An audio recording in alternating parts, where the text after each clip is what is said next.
How would you like to experience the thrill of never being held accountable for your actions? You could crush people like ants without consequence, or tear off their heads or limbs as you please. Believe me, such a life is but one small step away. What point is he trying to make? Freedom? But the freedom to kill? To do evil and get away with it? Why would you offer me that? The creation of a world is the ultimate scientific experiment. I have taken my research to the highest level, where I shall be not just a god, but also a servant to many sacred spirits. I shall heed the truth and perform holy deeds.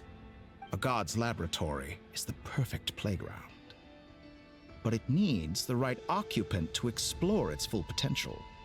Mortals are found everywhere one looks. Not so with Descenders. I'd prefer... So the condition for entering the new world is to take innocent lives. In the same dilemma that Rerir once faced. Could I really bring myself to kill others for my own benefit? Rerir did. And look where it got him. Have you made up your mind?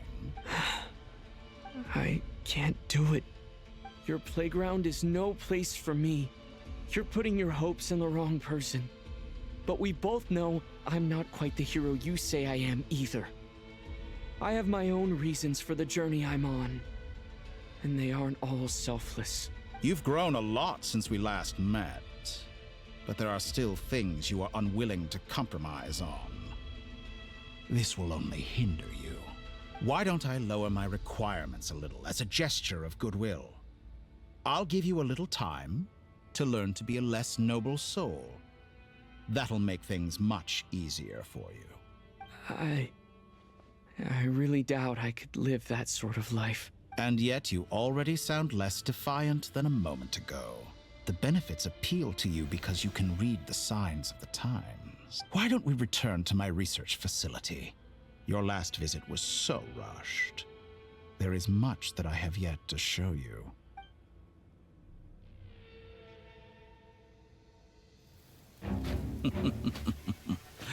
Now to that question,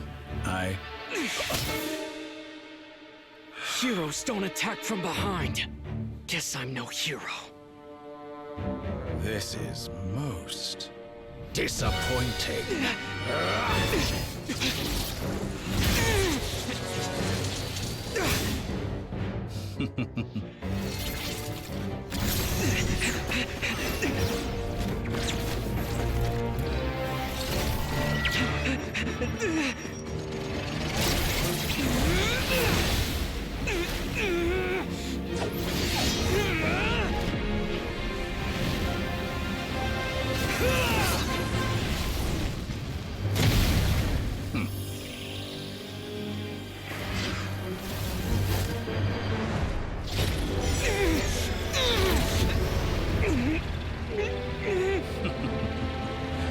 Now then.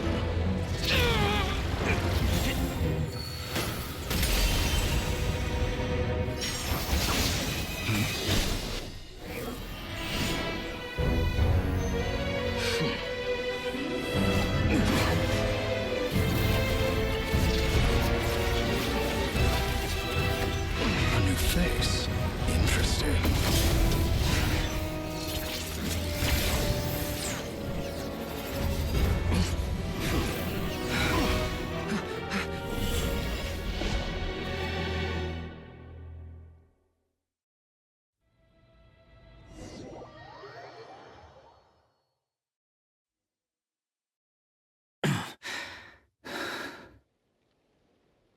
You're still gonna call me Hat Guy after that, huh? I didn't see anyone else in there who needed saving.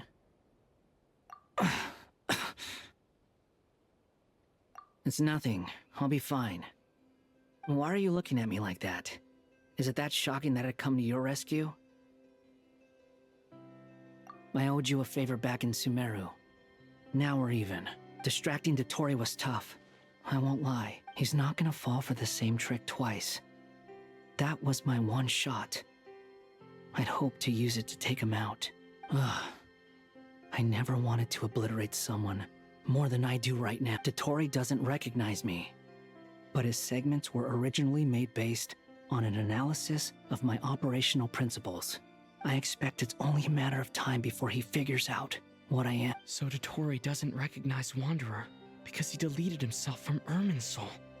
Did he really miss his only chance for revenge by saving me? Why the long face? Hey, I'm not blaming you, okay? And I'm not complaining either. Rescuing you and killing Dottore are equally important goals. Everyone would be pretty stuck without you. It's best you live to fight another day. How are you holding up?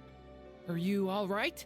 Hat Guy said to put safety first, so we agreed to run as far away as we could after leaving the energy field, and only meet up once it was safe. You don't look injured.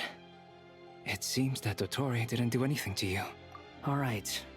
Rescue operation complete. There's a lot more work to be done before this is over.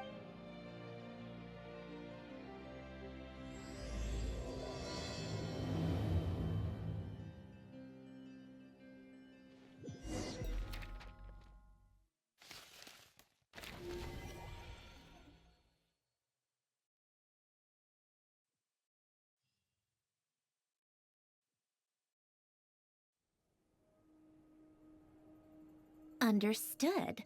I will bear the Tsaritsa's decree in mind. I don't see what's so awesome about it, though. Does he really think everyone else is as immature as him? I'm not stooping to Tartaglia's level. I thought you might say that. How's your progress? Quite promising, actually. That alchemist Albedo gave me a few ideas. Remember how I asked you to look up some files for me? That stuff on the Nazi-Kreuz Institute. René de Petrichor and Jakob Ingold. Alain Guillotin despised René's theories and methods, but he never managed to come up with better alternatives either. So I adopted some of René's ideas. I thought Alain was like a father to you. He and René were mortal enemies, were they not? And what would you say if Lenny and his friends one day learned something useful from someone you utterly detested? I would applaud them for it. That would mean that they have surpassed me. For all we know, Alain Guillotin might have thought the same thing. Not that it matters that once you die, it doesn't matter how great you were in life. Only the living get to decide what happened. Hey, come on out. They're back. Huh?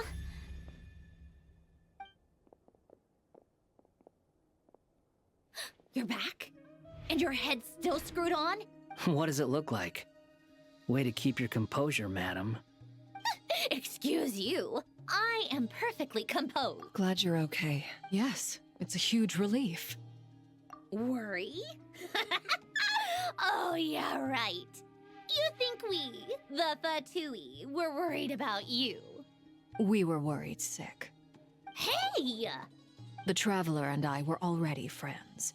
You are free to join this mission in whatever capacity you please. Much like your tea parties. It's a laugh a minute with you guys. I must say, I was quite surprised when Mr. Albedo told me he would need no additional aid. We discussed this on our way back as well. I am rarely so unequivocal, but in this case, we had full confidence in Hat Guy. He said he knew what he was doing. Albedo and I pretty much had to just wait outside on standby. Meanwhile, Hat Guy broke into the energy field and rescued the Traveler so— You didn't have to mention that. Well, I'm thoroughly impressed. You are a force to be reckoned with, Hat Guy. Is he back? Is he really back? Traveler! It's really you! Oh, thank goodness! Paimon missed you so much!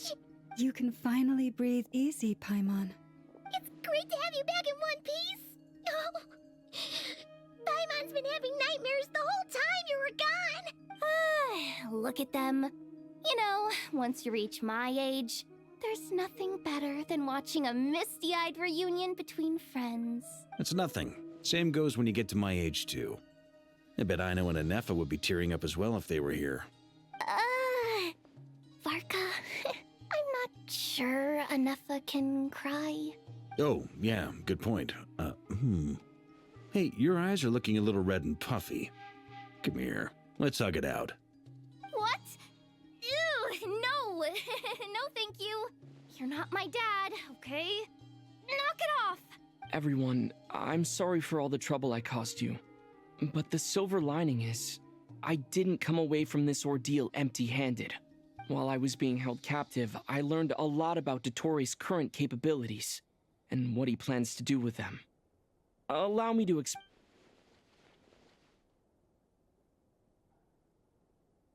The three moon goddesses were even more powerful than we imagined. No wonder Dottore believes himself to be equal to the gods, maybe even superior. Utter blasphemy. While everyone was gone, Nepha and I made an interesting discovery, and I believe Miss Sandrone has something to share too. Ma'am, perhaps you could do the honors?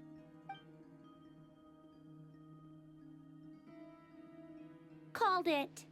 Getting rid of a pesky troublemaker like her is like trying to clean up after a crumbly cake. It always comes back to haunt you. Our next step is to find a way to bring her back. A place where time flows backwards, with no destination in sight. Surely it must have been created for a specific purpose. But I fear the answers are buried deep in Teyvat's history, held by great powers beyond our reach. It sounds like she's on a specific path through time, just traveling in the opposite direction to us.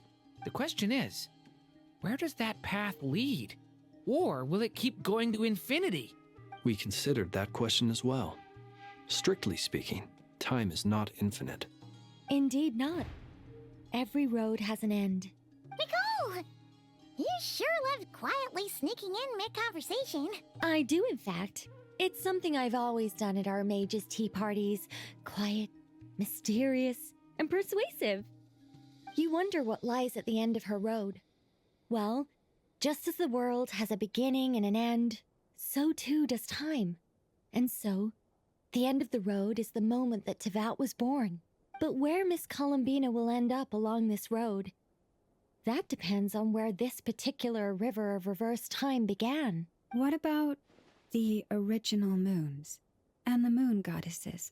Do they have a beginning too? All things do. In the beginning, no moons adorned the sky. It was the Dragon King Nibelung who raised the 3 moons into the heavens, and thus were the moon goddesses born.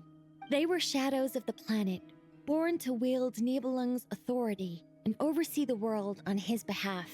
They were extensions of his will, manifestations of his majesty. But then one day, they disappeared just as suddenly as they had once been brought into being.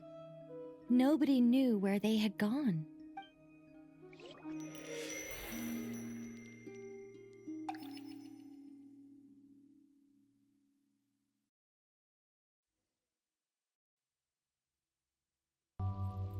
I can't even be sure of how long I've been walking for.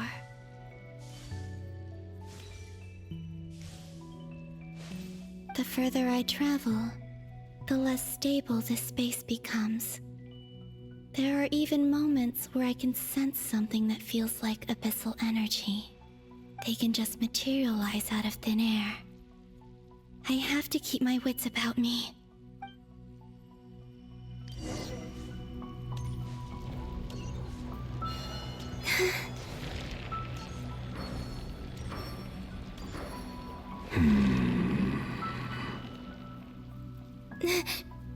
Is that the ray here of Solnari?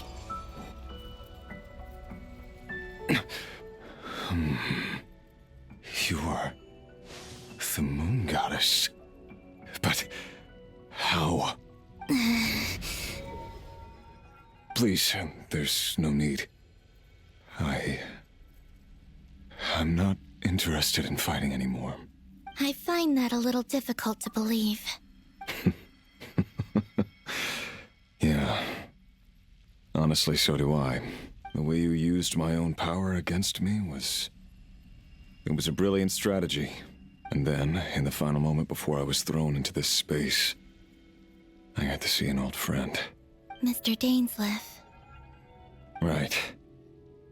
It was so long ago now. But we were friends once.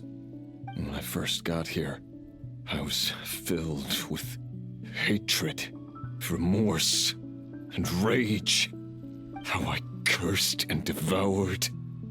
I tore everything here apart. I was consumed by the desire to leave this place and have my vengeance. But to no avail. This is a place with no exit. This is the second time I've entered this space. Though I have no memory of the first. I was torn to shreds the moment I entered.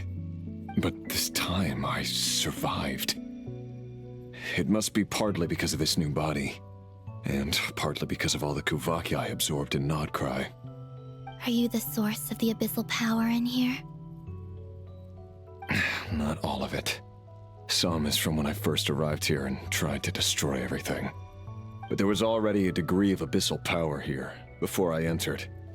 And like a venomous snake baking in the merciless sun, it tried to slither into my shadow. Tried to? So, you rejected it?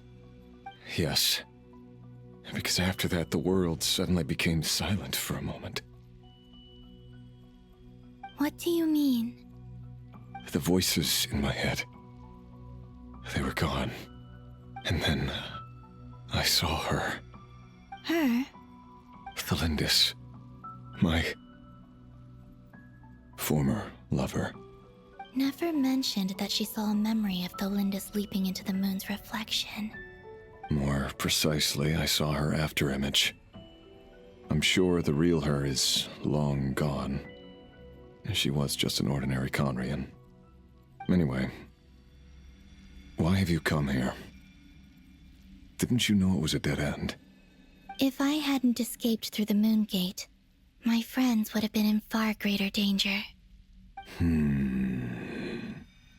Oh, I see. Because of your power. The power of a moon goddess. What? You'd like to know how I know, wouldn't you? The one who resurrected me said so. I could hear a deep lust for power in his voice. Do you mean... Dottore? Dottore. So that's what he's called.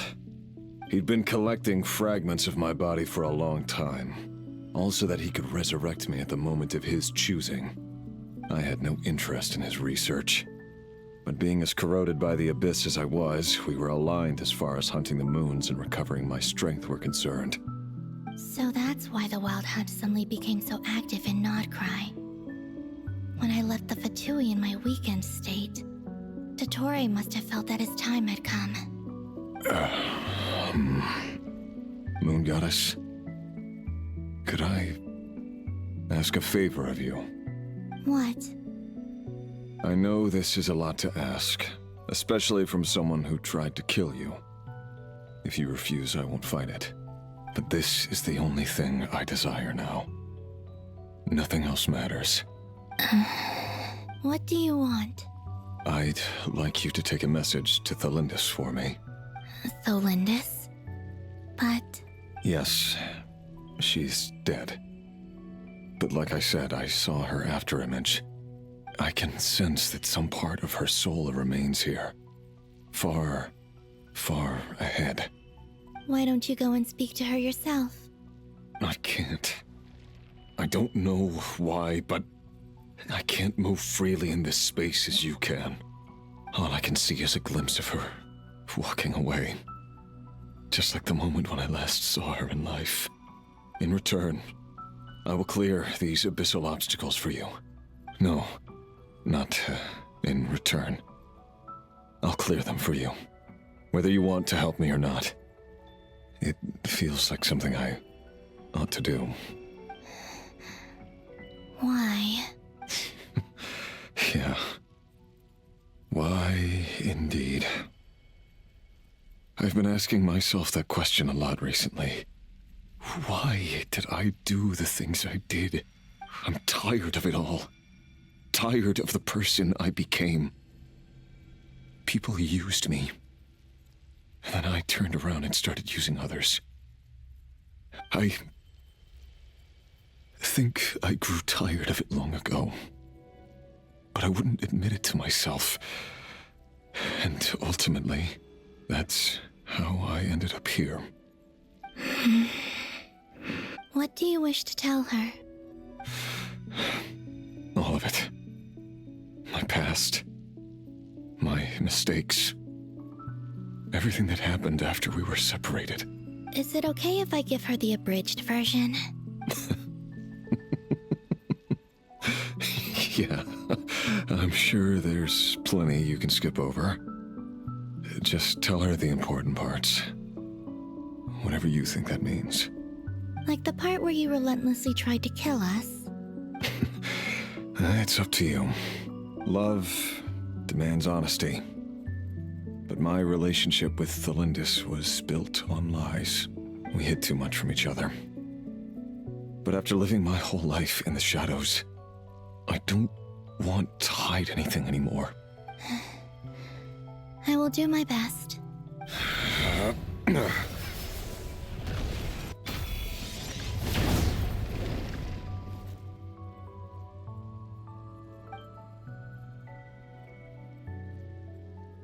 There. The Abyss will no longer stand in your way. Even though Mr. Dainsliff felt he had to fight you, I think he still regarded you as a friend. Dane? He said that you betrayed him. But he also felt great remorse at never having understood what you were truly going through. Why tell me this? Because if he'd known that someone could take a message to you, I believe that's what he would have said. Thank you. It means a lot. I know this will sound strange coming from me, but don't die, Moon Goddess. I can tell that you're determined to get out of here.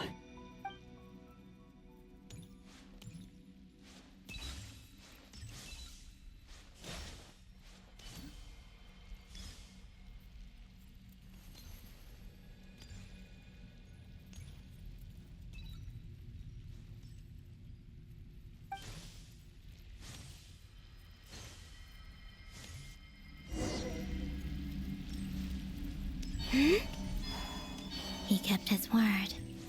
The Abyss is no longer obstructing my path.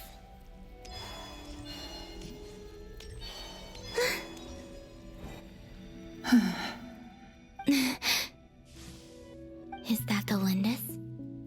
She wasn't far off at all. And yet, they can never meet. Hello, Miss Thelindis. Who are you? How do you know my name? I've never seen anyone else here before. You can call me Columbina. I promised Rerir that I'd bring a message to you. Rerir? My Rerir? Is he well? He's doing better than he was. Better than he was, huh? Sounds like he's had a pretty rough time. Others have had a rough time on his account too. In many cases, their time ran out because of him. And I'm not just talking about the children of the Crimson Moon. So, things got worse before they got better. Could you tell me what happened, Miss Columbina? Are you sure you wish to know? Yes. This is my opportunity to learn the truth. No matter how hard it is to hear, I have to know. I admire your courage. However, time is short.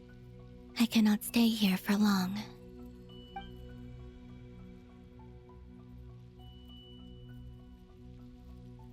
Rerir had seeds of hatred in his heart, and many people nursed them for their own ends.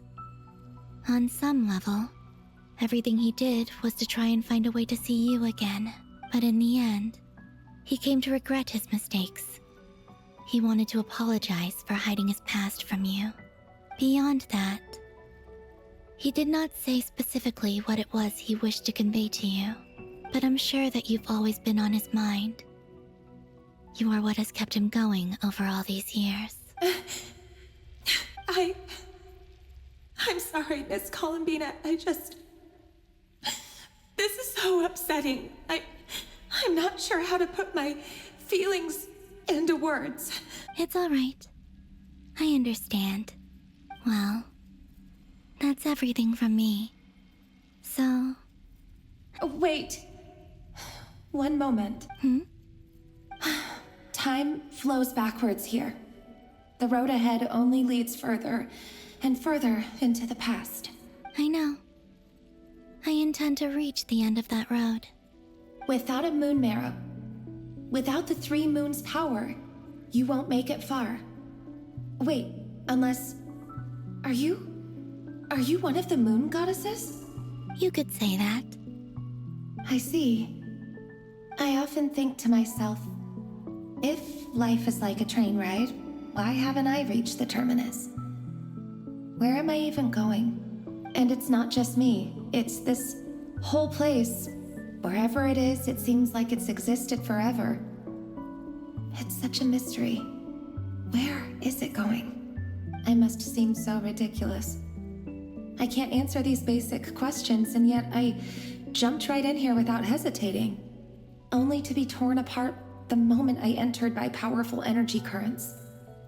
Only my soul remains now. Thinking back, I was suddenly overcome with fear and terror in that moment. Perhaps I too became bewitched by the abyss. I may have been the leverage it needed to control Rayrir. I used to be a researcher at the Universitas Magistrorum in Conria, researching the iridescent moon's marrow. Eventually, I came to the conclusion that time in here flows in reverse. Rayrir was one of the Vinster King's retainers. With me, he was in an impossible position. It plagued him constantly. I wanted to help him escape his lot in life. I wanted him to be happy, so I thought I'd use this place to return to the past. At the time, I thought I could just go back to the day that the Vinster King first found the princess. It was only after meeting the princess that the Vinster King started going too far with his research into the abyss. That was the day all of our woes began. I thought I could stop the king from ever meeting her and solve everything. I couldn't kill the Vinster King himself, so I had to find another way to save Rayrir. That's why I wanted to go back, to kill the person who had brought new possibilities to our realm. I'm sure it was a futile endeavor, but the abyss probably enhances the basest human desires. So I naively hoped I could change everything, but I was simply too weak. Like a speck of dust against the whole universe. Look at me. I didn't even survive the journey here. Not physically, at least. I know I'm never getting out of here. But you're different. You can make it, and I want to help you. I owe you that much. How do you plan to help me? Have you noticed the golden energy that exists here? Based on my past research and my observations since coming here, I believe they carry you forward faster. I can share what I've learned, and help you understand the pattern in which this energy appears.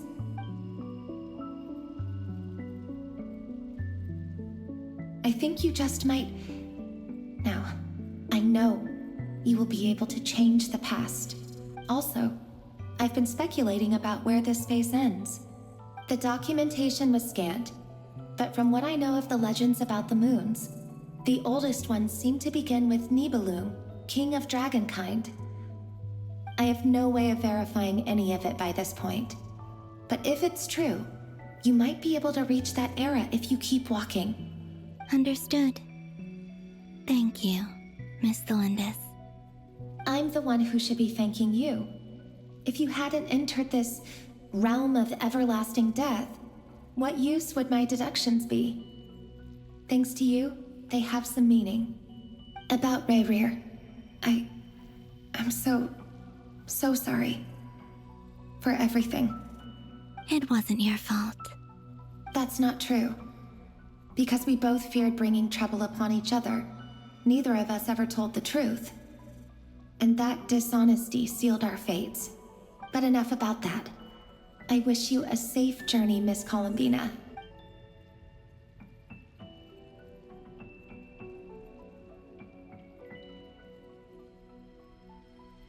And may the outside world never have to experience pain like this again. Rerir, you're there, aren't you? I cannot see you, because you exist in the future. I expect we'll be trapped in this prison of space-time for all eternity. But please, gaze upon the past, and then sit for a while. Let's find a place to sit down together, just like we did when we first met.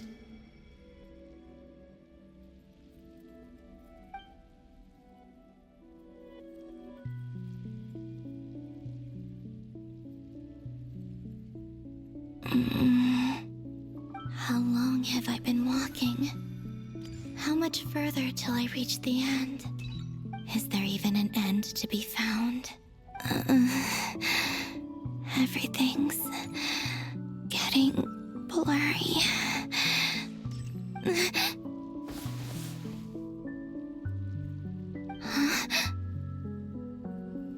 Are you all right, little sister? Have you come from the distant future?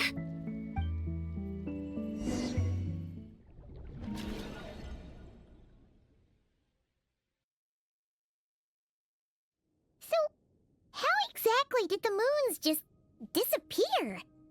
Shouldn't it be a little harder to get rid of major creations like moons? The world is a vast and ancient place. On a certain scale, all life lasts for but a fleeting moment. Miss Nicole explained that the moon goddesses likely perished in the War of Funerary Flame. The moons themselves were also destroyed at that time, save for the Frost Moon, from which a new moon goddess was later born. Am I missing something then? 'Cause the stories say that the moon goddesses were born on the moon, but doesn't Columbina say she was born in Nod Krai? Huh, you're right! Why do their birthplaces differ? What's the difference between the two generations of moon goddesses? Also, remember what Sandrone said? Her scans detected 4 moons. In other words, 4 moon marrows. Technically, the result of the scan means that 4 moon marrows were detected and positively identified as moons in that moment. In other words, this piece of information alone isn't enough for us to know how Miss Columbina is doing right now. Yep, we have no way of staying up to date on whether she's dead or alive. She's on her own for now. But at least she's trying her best to get back to us. Yeah. She's a tough cookie. And a sore loser, too. We have to trust that she'll find a way. Because we really need her power. As much as it pains me to say it, we've got no chance of beating Dottore in a straight-up fight. He's much too powerful. It wouldn't even be close. That maniac is going to devour everything in his path until he reaches us. We need to find someone or something that can stop him before he does anything worse. I'll be frank.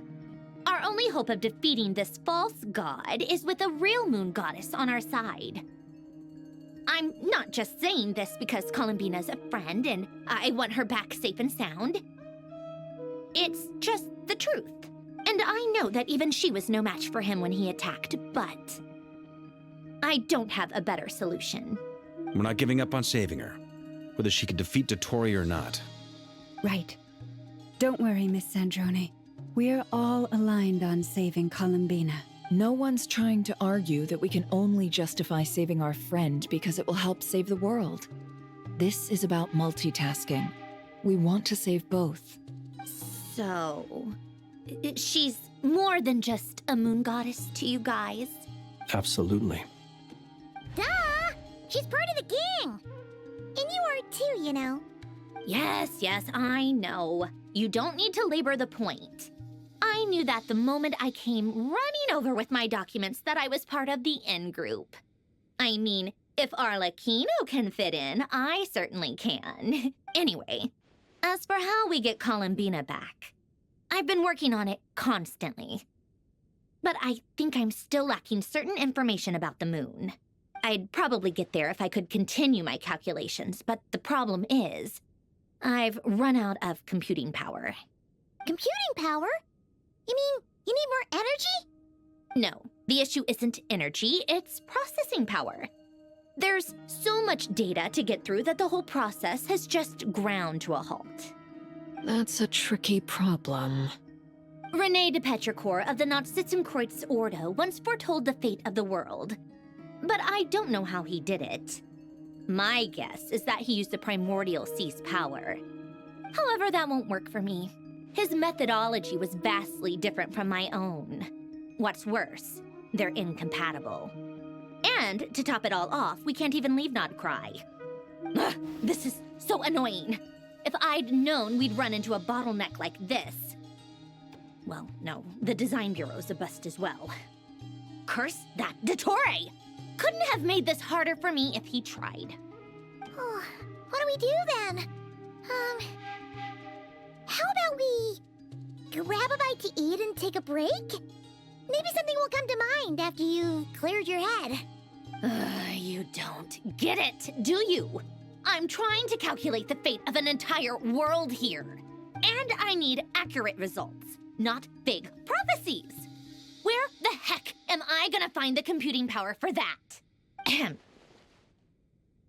Anyway, time to shelve the discussion on technical difficulties. Being a killjoy isn't very ladylike, after all.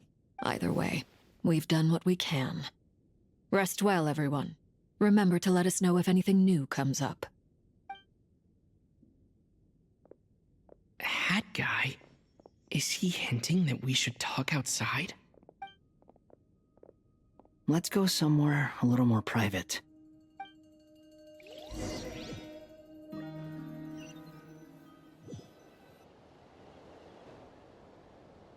You know that Dory went back to Sumeru, right? Yeah, she mentioned she was planning to head back. Things aren't looking good for Nod Krai. She's gone to spread the word so that Sumeru has a chance to prepare for the worst. From what I know of Dottore, there are two possible reasons why he hasn't made a move yet. One is that he's still working through some kinks in his new powers. The other is, he wants to see how we're going to react. He'll easily devour everything eventually, so I guess he's in no rush to make it happen. The first false god he made was me. Now it's his turn. Even though my records were erased from Irminsul, Dottore's ideas haven't changed one bit. He once told me that becoming a god was like turning yourself into a hungry wolf or giant serpent to devour the moon. Clearly, he began studying the moon goddess's powers long before he even tried making a god. He's always wanted to get his greedy hands on divine authority one way or another. And in the end, he devoured the moon where I failed. In the desert of Sumeru, there is a chessboard built by King Deshret, also known as Al-Ahmar. I don't know if it was a real game, or if he was just trying to challenge his servants and citizens in some way, but creating games and setting rules. Gods do that as a matter of course.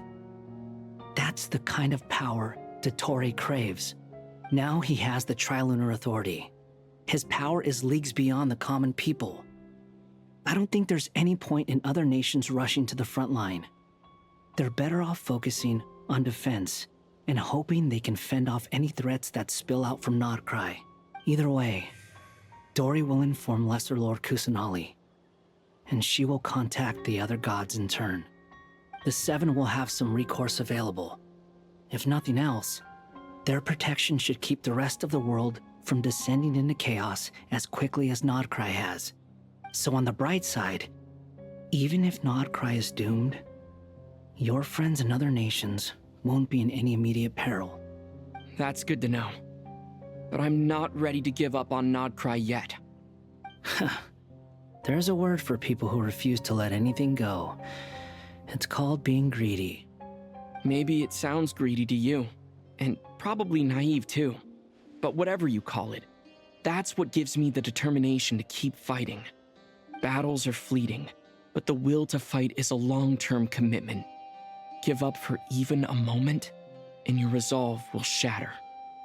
Why do you always feel the need to do the right thing? No one is born to be a savior. I mean, who's gonna criticize you if you fail or give up? Don't take this the wrong way, but Dottore said something similar to me. I guess the Fatui attracts people who don't believe in saviors. Not necessarily. It's less about belief for me.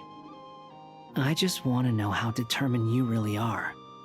After all, I don't owe anything to anyone else here. Only you. You look kinda worried. If your arch-nemesis was about to achieve their ultimate goal, I think you might feel a little worried too. That's true. Dottore is about to become an omniscient, omnipotent deity. That's gotta be a bitter pill to swallow. Still, you're calmer than I expected. Obviously, I have to admit that my past self was a reckless fool who misunderstood not only the point of revenge, but how to achieve it. And as much as I want my vengeance, I know I'm not gonna get it by acting alone. If the world's taught me anything, it's to think before I act. Too bad it never taught me any other virtues, though. So, I am going to destroy Dottore, no matter what it takes. So, what's your plan? I'll get to that. First, tell me, what do you think of Sandrone? Just like Paimon said, she's a friend, part of the gang. How much do you trust her? This is a serious question. Think carefully before you answer. Although she's with the Fatui, she has her own values, and she's helped us a lot. If nothing else, she's clearly going the extra mile for Columbina. I see no reason not to trust her. If you say so. In that case, the three of us need to talk. I have some thoughts about her computing problem. It can be solved, but it will come with a cost. How much? If I can afford it, I'll cover it. Sometimes your heroism really backs me into a corner. You know that? Come on, let's go talk to her.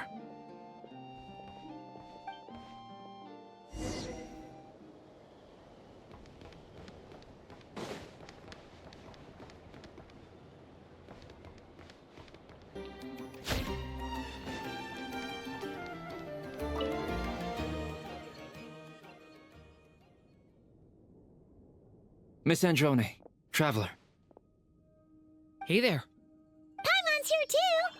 She was just helping them sort through their things. How did your chat go? That was fast. The call only just ended. Well, you said it was urgent, so we got here as quickly as we could. Albedo, I have some alchemy questions for you. I see. Looks like my knowledge proved useful after all.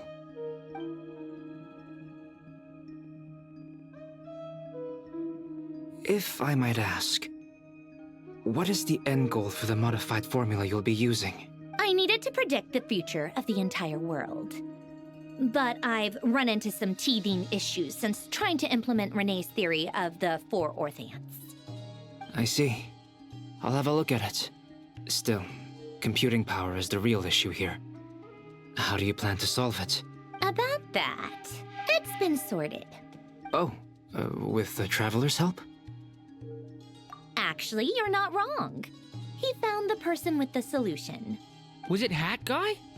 Yeah, it was him. Wow! Go Hat Guy! Seems like all that time studying at the academia is paying off big time. But where is he? Wasn't he the one who asked Albedo and I to come here? Come with me.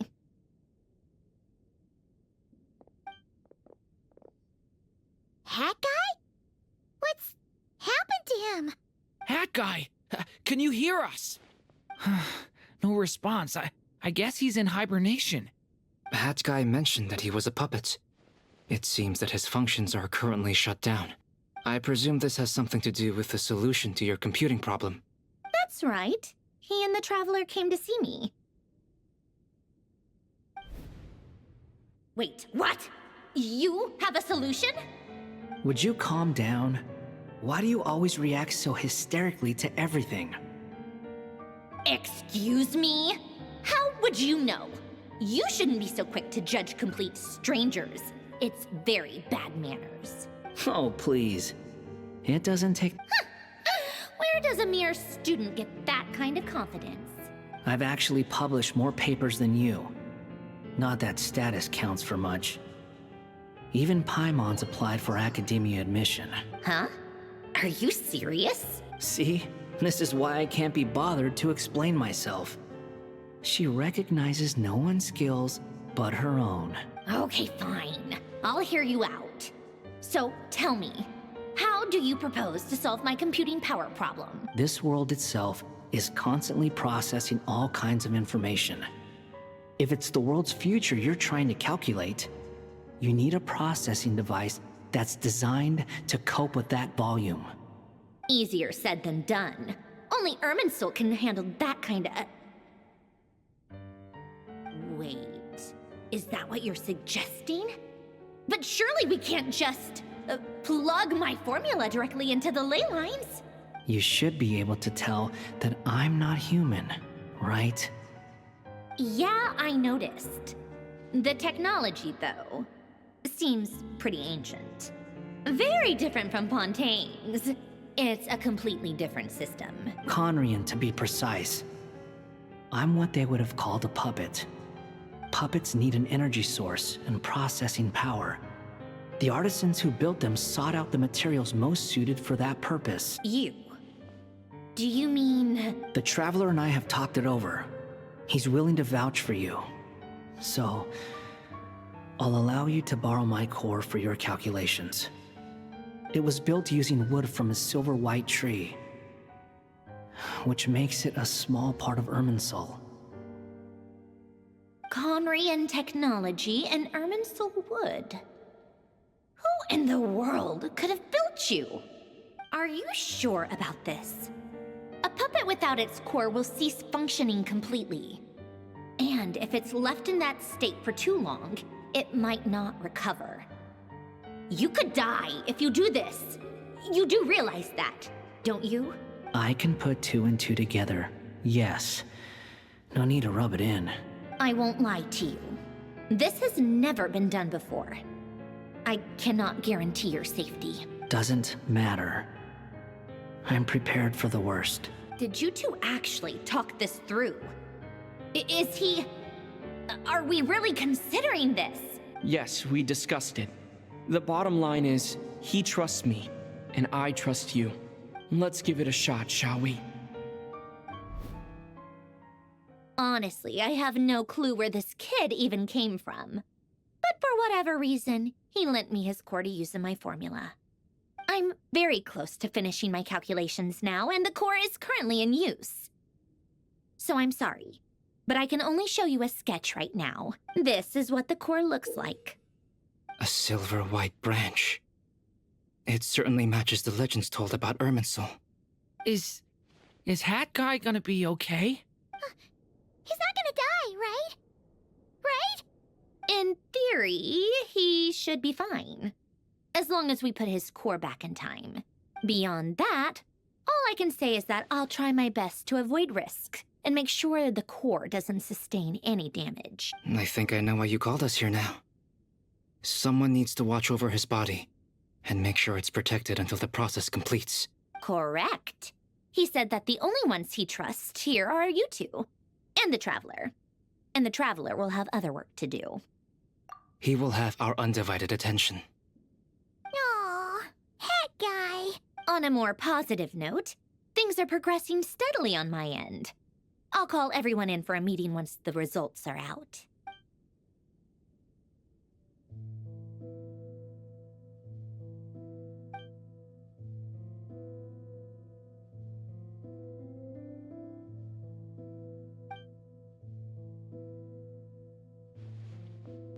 The worst case scenario with the core removal is either a system reset or a total loss of function.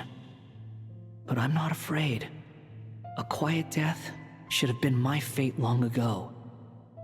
A core is completely different from a heart. It's like another vital organ entirely. I never believed it could be a true replacement for what I sought, but in the end, it turns out the core was more useful to me. Pretty funny when you think about it. It's like the punchline of my entire life. Do you think there's any difference between a puppet and a human?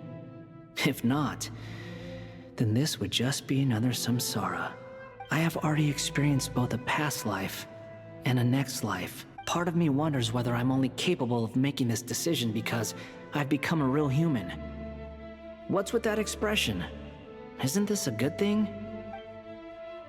Sandrone will succeed, won't she? She has to. She will.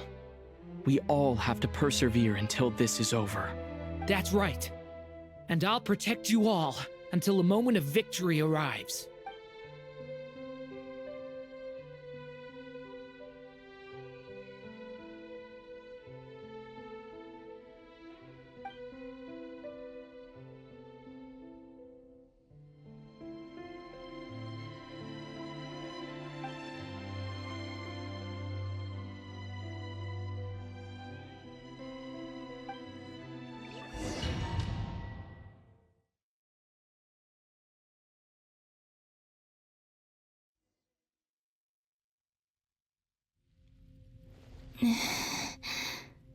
Who are you? Call me Sonnet. You have the same power as Canon. Sonnet. So, you're the goddess of the iridescent moon? Oh, goodness. You recognize me? Well then, what's your name? Columbina. Columbina Hyposelenia. Hyposelenia? What a lovely name. Did you choose it yourself? It was a joint effort between me and my friends. Friends? You mean your friends in the heavens? Huh? Oh, sorry. You must be exhausted. I apologize. Hang in there. Let me introduce you to my older sisters. Do you mean the other two moon goddesses? Arya and Canon? Wow, you sure know a lot. Hey, does that mean that our story goes on into the future? Oh, I guess that wasn't the best question to ask. It's all right. We were prepared for that possibility. You could say we were too prepared. I can't even remember how long my sisters and I have been here by this point. When did you get here? How long has it been? I can't say for sure, but it feels like it's been forever. I see. Are you feeling all right? You look a little unwell. I can hold out a while longer.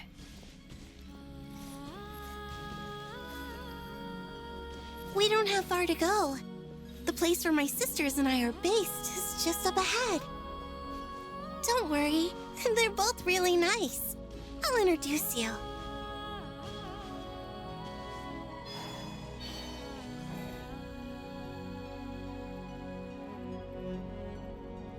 Sisters! I'm back!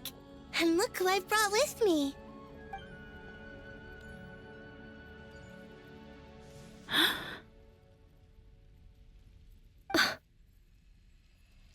It's our lovely little sister, born in the far future. The pleasure is all mine.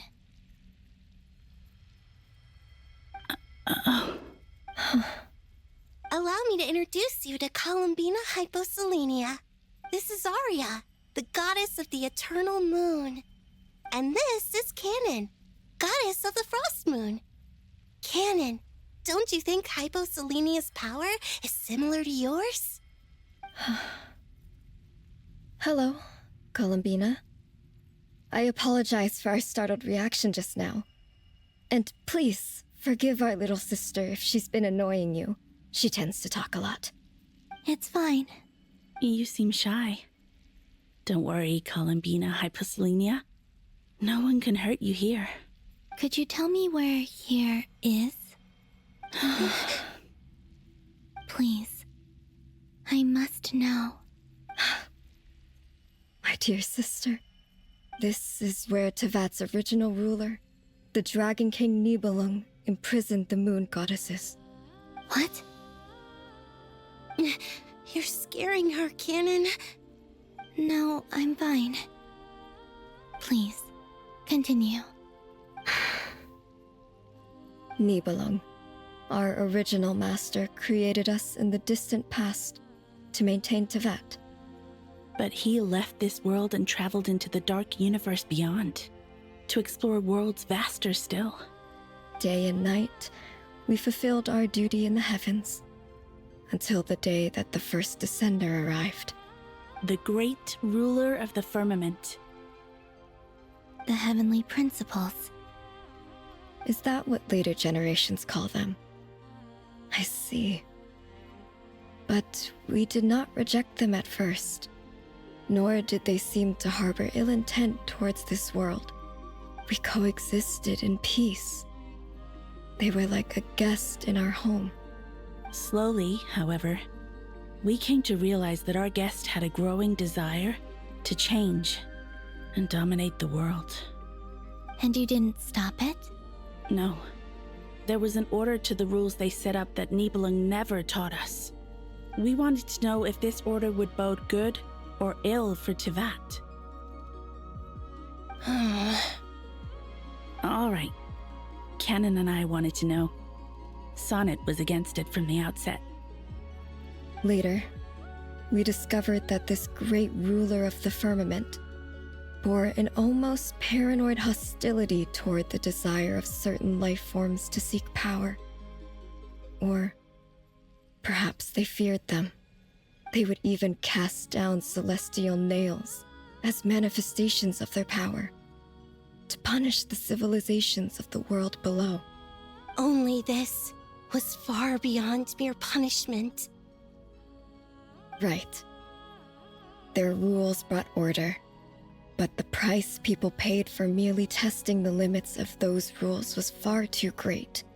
I did everything in my power to help the punished escape catastrophe, but still, too many lives were lost.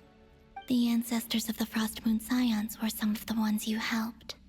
But just when we had decided to take countermeasures, the Dragon King, Nibelung, returned. And so began the War of Funerary Flame. So, that's the name the world gave that war in the future. Well, who won in the end? As far as I know, the Heavenly Principles won, although it came at a great cost. They remained in Teyvat, where they continue to rule to this day. And the world's original master, the Dragon King Nibelung, was destroyed. And what of the moons? Are there still 3 moons in Teyvat's skies? You can tell us the truth, Columbina. We know we are but remnants of a bygone age. We are prepared for the answer. Only the Frost Moon remains. But it has been cast beyond the false firmament by the Heavenly Principles. The eternal and iridescent moons were both shattered during the war. So death finally came for us in the end. Sonnet. But you're still here, aren't you? A moon goddess cannot live without her moon, Columbina. She's right. That's why I began to disappear. Because the Frost Moon is cut off by the false sky. How much worse it would have been if it were outright destroyed. Our souls may endure within this lunar palace, but if our moons are destroyed, then we shall disappear the moment we depart from it. I'm sorry. There's no need to apologize to us, dear sister. If anything, we owe the world an apology. If only we'd decided to act sooner, rather than arguing amongst ourselves. All the more reason not to spend this time in regret and repentance. Instead, we should focus our efforts on how we might help our future sister. Sorry? Don't you see, Columbina, your story is not yet over. Is that not why you are here?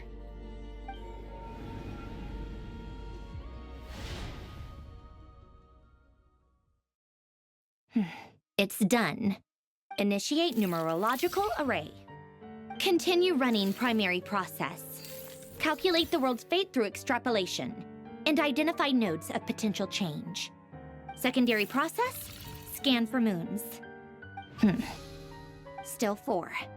The number of moon marrows hasn't changed. Wait, let me think. Is it possible that there's something I've been misunderstanding about the moons all along? Variables. Variables in the world. I know where potential variables within the world come from. So what about the moons? Are there any variables there? Like their life or death, for instance. What if being alive or dead makes no difference to a moon? But that's so strange. Even immortal gods can die. Why would the moons alone be... Wait! I've got it! If alive or dead is considered a variable, we might have had this wrong the whole time. No one ever said that a moon marrow equals a living moon. We just made that assumption ourselves. Initiate secondary process. Scan again. This time filtering out interfering perimeter. Moon marrow. I don't care if they're natural or artificial. Get them out of my search results! Why? It says 3 moons still exist in Teyvat, even after excluding the moon marrows. But we know for a fact that 2 of them are dead. Redo the scan. Narrow the results to living moons and real moons. No, scrap that. Narrow it down to moons that have lunar authority and remain alive. Why? Why is it still 3?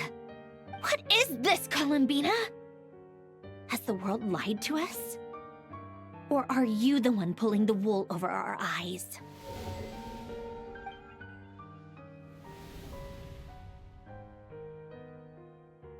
So, you think that the moon's reflection might be where Nibelung imprisoned the 3 moon sisters? Yes, it would explain a lot, such as why that space would respond to a moon goddess's power, opening the moon gate at her command. It would also explain why Miss Columbina has been unable to leave, and why time flows in reverse there. In the messages she sent, Columbina promised us she'd find a way to return, but we have no way of knowing how, when, or where this might happen. The fact that she still has yet to reappear in this world indicates that returning from that place is no easy feat. We cannot afford to simply wait for her. So you're saying, if she could return by her own power alone, she would have done so long ago? Yes, she certainly wouldn't leave it to this late stage when it's so touch and go. I've been giving this some thought, and I've come to believe that Luana's harm might be an anchor that she left behind, as a sort of future waypoint. This could also explain why Luana's heart is always by the traveler's side. Sounds like a plausible theory. If that's the case, there must be some criteria we need to fulfill to allow Columbina to return to the present. The question is, what could they be? Hello? Listen up! This is extremely important!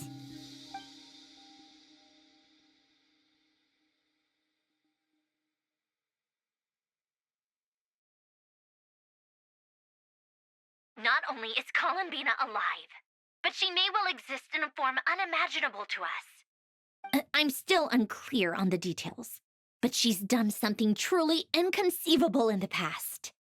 And the clue to what she's done lies in the moon and Teyvat sky. Truly amazing. Oh, I'm so delighted for her. I'm sure we all feel the same. And I'm sure Columbina is ready to get back here and fight by our side. I'll keep my calculations going and try to find some way of coordinating with her. But that's not an excuse for everyone else to slack off, okay? All of you had better keep trying to think of solutions. How can the dead moons still live? And Luanatar...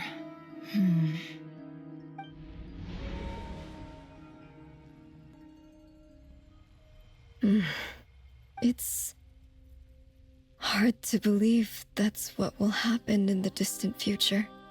Our authority is linked to the most fundamental rules of Teyvat. I suppose it's no wonder that many would covet that power. I didn't realize that when you said friends, you meant people who live down in Teyvat. That's so lovely.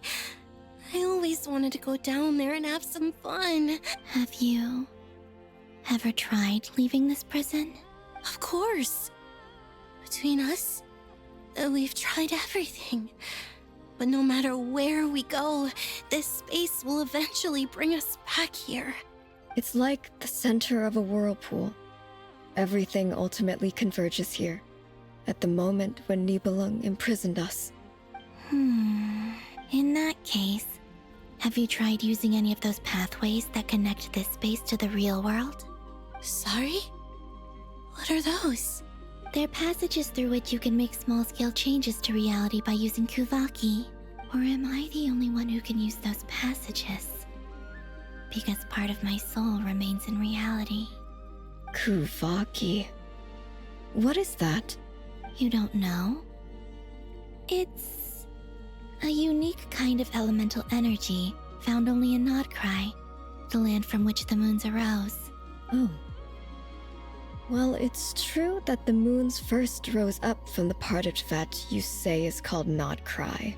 But there is no difference in the elemental energy between there and anywhere else. What? Could you show us some of this Kuvaki hyposelenia? Maybe if we see it, it'll make more sense. Okay.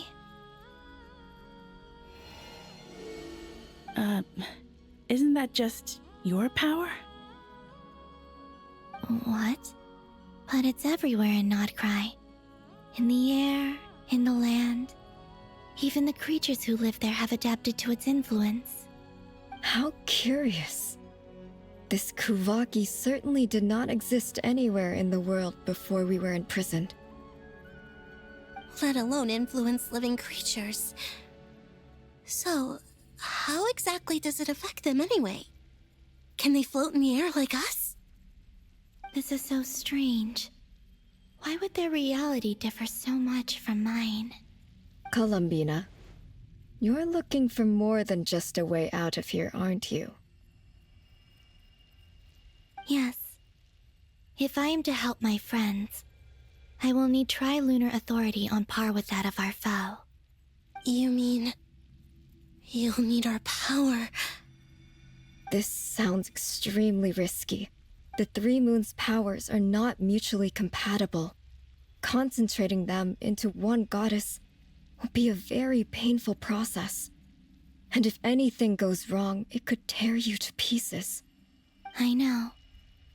But I'm willing to take that risk. Even so, let's say we successfully transfer our authority to you. How will you take it outside this prison? Nibelung constructed this realm specifically to prevent us from using our powers to interfere in his war. No moon goddess can leave this place alive. What if I don't leave alive?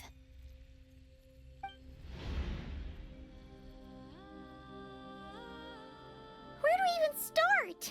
How are we supposed to figure out what we're meant to do to help Columbina?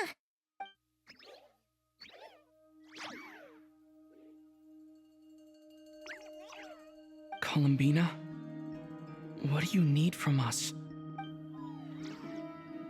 If she really got to the beginning of time in there, how do you think she'd leave us a message? You don't think she'd write it down on a stone tablet somewhere in the hopes that we'd find it, do you? Seems unlikely. Columbina may not talk a lot, but she thinks deeply about issues like this. Let's review what we know. This is the Columbina who fought alongside us against the Reikir of Solnari, and with whom we celebrated Moon Prayer Night. She knows our personalities, our ways of doing things, even our unique strengths and abilities. So, if she wanted to tell us something from a long, long time ago, what would she do? Oh.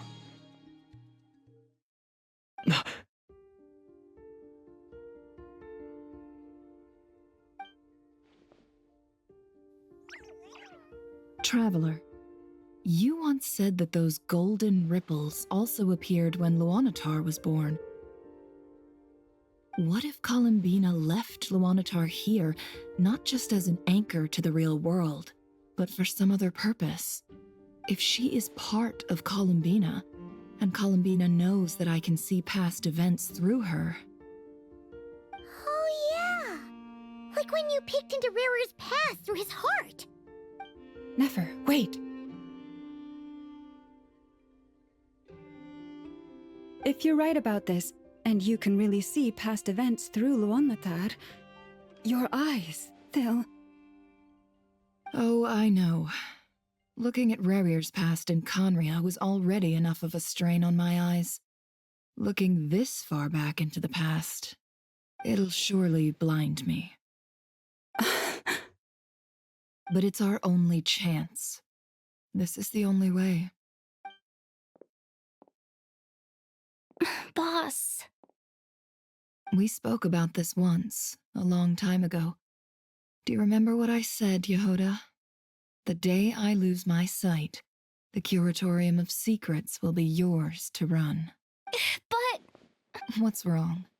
I'd be overjoyed if I were you. This day's come a lot earlier than either of us expected. I need to know you'll honor our agreement, Yehoda. Promise me. Yes, Boss Neff. I promise. Are you sure you don't want some time to think this through? What is there to think through? I should have gone blind after our battle with Rerir. Frankly, it's almost criminal that I got away with it for this long. Then at least let me take some precautions on your behalf. And if you really do lose your sight, I'll visit your office every day and make sure you're well looked after. Oh, please, anything but that. I was actually ready to go through with this. Are you trying to scare me into backing out? As if I could ever scare you. I'll assume you're just joking to calm your nerves. All right, enough chit-chat. Let's do this.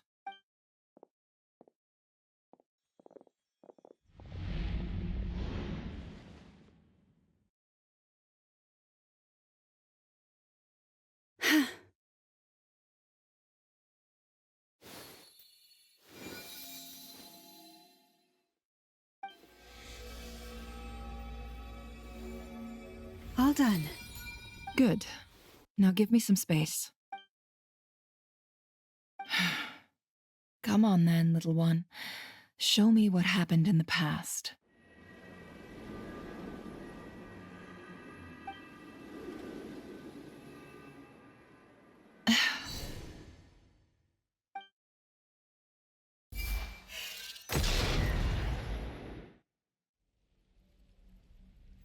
Between the Trilunar Authority, Kuvaki, and the soul-surviving moon, the Frost Moon, I think I might know how to get back.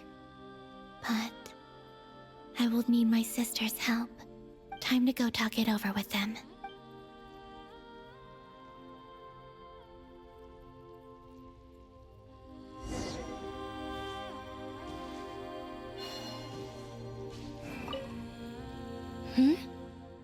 Have you decided what to do? I hope it's not too dangerous. You really scared me when you said that thing about not leaving here alive. Come on, let's go find the other two.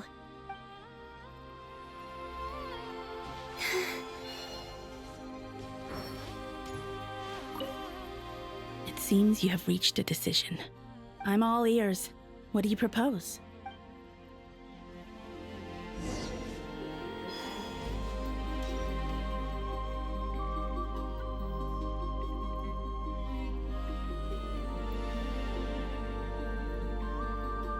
Have you figured it out, Columbina? Tell us, how do you plan to leave this place?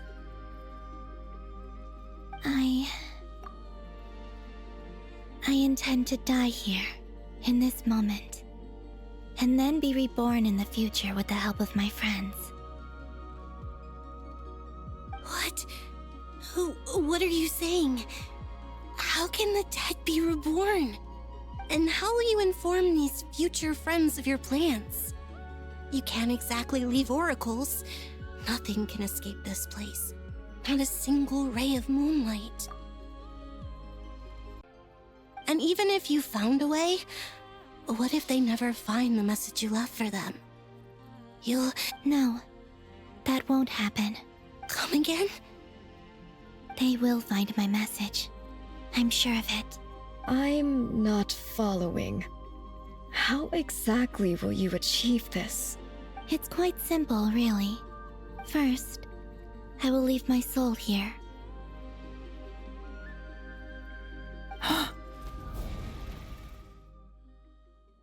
I see it.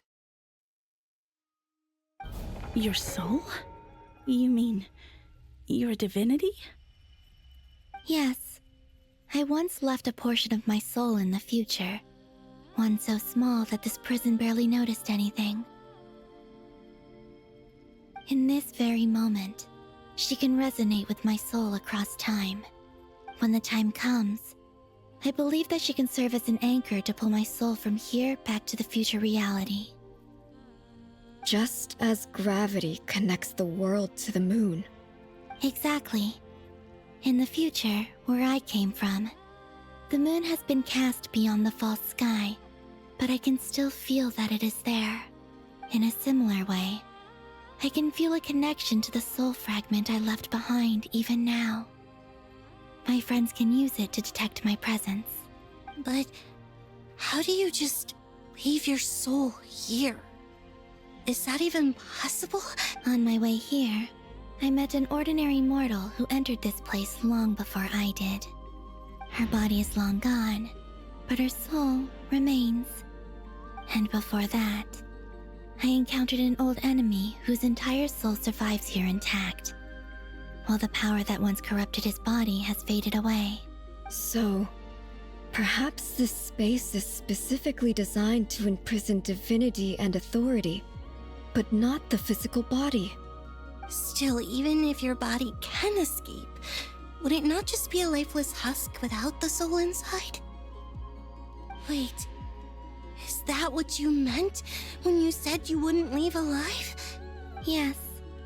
I shall turn my body into moonlight and pour it over Nod Krai. That power shall protect the land and quietly blend into it, awaiting my soul's return in the future. However, I cannot do this on my strength alone. I would need your help to do this. So I'm humbly asking for your assistance. Oh, dear sister. You need not be so formal. As I said before, we are but remnants of a bygone age. You, on the other hand, were born alone in that distant future, and you have walked a long and lonesome road since then. How could I bear to let your story end here in this dungeon? Don't forget, we are your sisters, your family. Arya's right. Actually, I've always wanted a little sister. Can you imagine how it's been for me? Getting nagged by two older sisters all the time. Now, I finally get to be the big sis. And not just that, but I get to help you return to your world, too. How could I say no to that? Sonnet. Canon? I'm sorry. I know this is a bold request. The Frost Moon is rightfully yours, and it remains intact. Oh, no, please, don't misunderstand me, Columbina. I was just thinking back on the years that the three of us once spent together. You cannot imagine how happy I am to hear of the future world you describe. The Frost Moon Scions, your lovely, kindly friends. For the three of us, whose purpose in life was to maintain the peace in Teyvat, it is a great relief to know that the people of this world live in such an abundant future. If your plan can save them and save Nod Krai, I will gladly give you all that I can. Besides, the three of us have been together since the day we were born. I could never abandon them to live on alone without them. Canon. Still, I do have one question I would like to ask you before we proceed. Certainly. What is it? Why do you cover your eyes?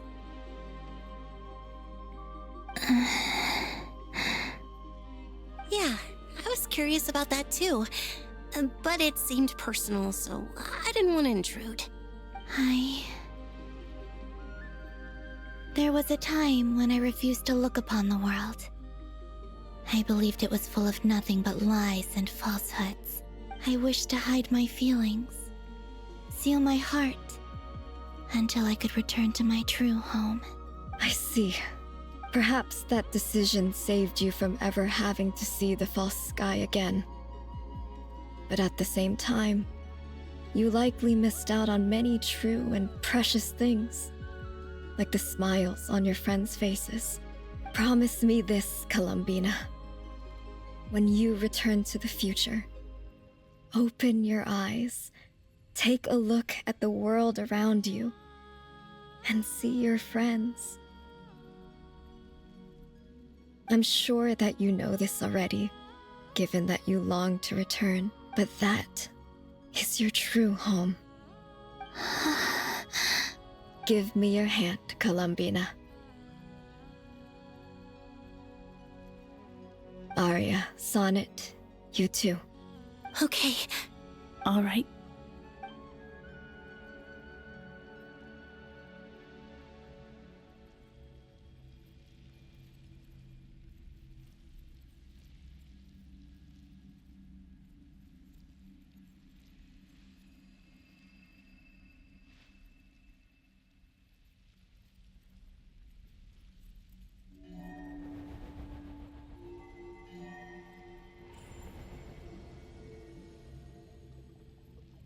We once were the songs sung for eternity, but now it is you who must continue to sing. We once were the tides in the great river of time, but now we subside, and you arise. We were the messengers of madness and inspiration, but now the lies have faded, and your truth must endure. We are souls awaiting the sun. You must return to be with those who smile when they see your face.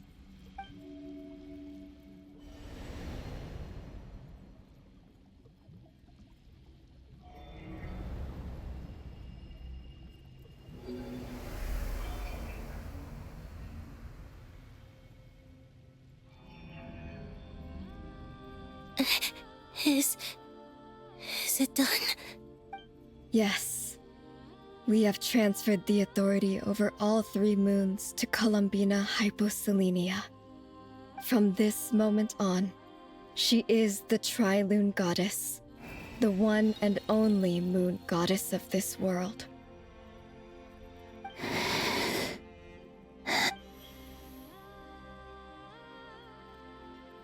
Thank you. Thank you, my sisters. Now go, and do what you believe is right, Columbina Hyposelenia. Be aware that we cannot grant you the power of the 3 moons beyond these prison walls. The conflict that arose over their remains following our disappearance will still take place. I understand. Sisters, oh, my body. It feels... Now that we have given up our power and authority, Our bodies are merely mortal shells. This prison is dissolving them as we speak. It's okay, Sonnet. The end must come for every god, just as it does for every human. That's all this is. The final destination of our lives. Canon and I will be by your side the whole way. We have one final request, Columbina. Could you use the Three Moons' power to send us back into the real world? Now that we have lost our powers, I doubt this space will seek to hold us further. It's just... we would like to spend our final moments together in the only place we ever called home. Of course.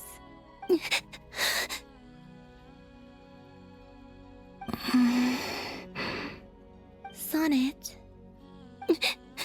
Yes? Don't... I wish I could tell her not to give in to the abyss. Not to be afraid. But is this really what I should say at this moment? Don't forget. I'm so glad to have a big sister like you. No, Thank you. I'm okay. I'm not afraid. As long as my sisters are with me, I won't be afraid. It looks like this is goodbye, sisters. Goodbye, Columbina.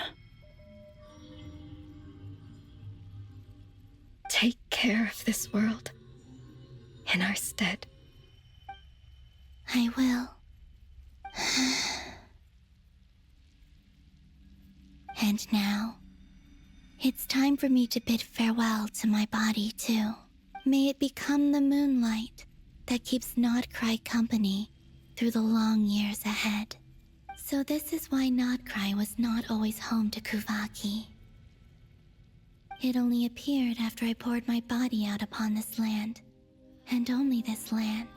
Kuvaki responds to me because it is me, my body, answering the call of my soul.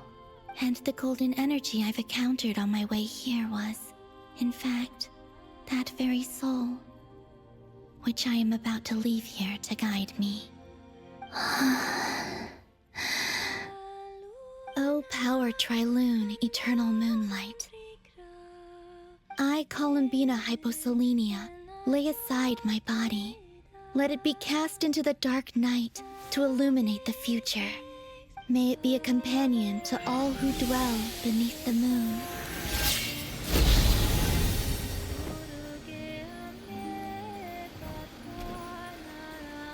Until the time comes for me to return home.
Boss! That was crazy! Were we even allowed to see that? Is anyone? Can you still see? How many fingers am I holding up? I see 2 fingers, and a look of sheer terror on your face. Truly astounding, Miss Nefer. Your eyes have glimpsed the very ends of the world, and yet they remain as sharp as ever. Or is the credit for this miracle due to Miss Lauma? It seems that even time itself is no match for your medical skills. Surely you jest, Mr. Flins. I suspect we have Columbina to thank. She must have realized the immense toll that the ritual would take and purposely set aside some of her power in the past to protect Nefer's eyes when this moment arrived. There is always a great price to pay for witnessing the truth, but it seems that this time, Columbina has shouldered that burden on our behalf. She chose the perfect method of getting a message to us. Though her eyes were always shut, she was clearly so perceptive. She knows us well. She knew exactly how we would think and what we would try. Despite being separated by time and space, we're seeing the same possibilities and seizing the same opportunities. We still don't even know if she's okay right now. But as long as there's a chance we can do something, we'll fight to make it happen. We'll get you back somehow.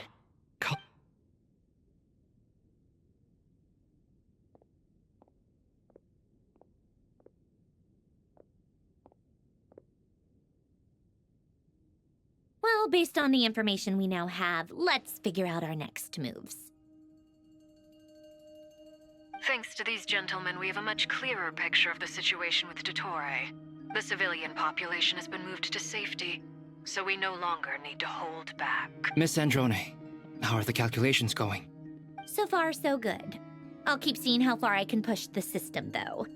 Can't have Hat Man being powered down for nothing. There's still a long road ahead. Where should we begin?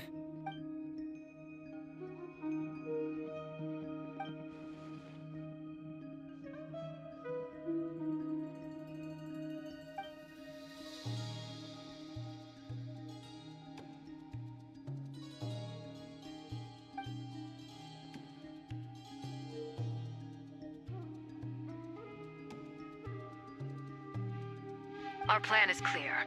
Time is short, so let's get moving. There's just never enough time, is there? Time is the bane of my existence. Ugh. Anyway, I'm gonna get back to work. All right, we'll do our part too. Yeah.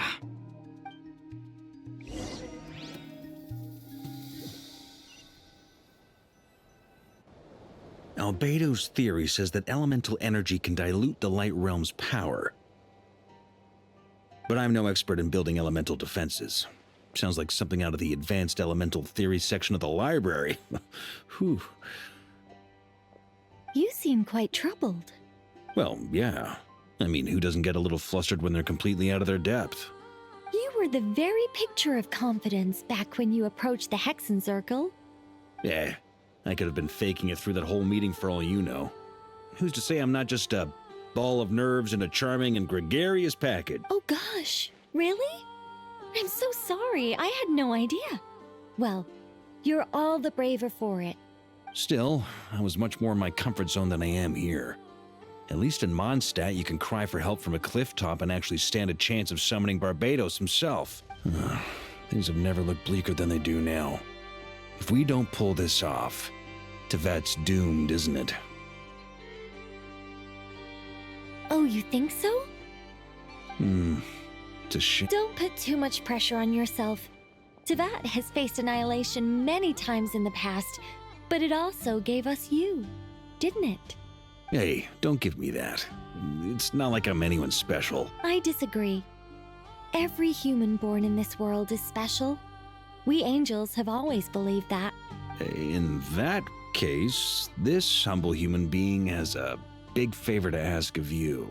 I thought you might say that. I'm sure Alice, in her great wisdom, sent you here precisely to help us in this difficult time, yes?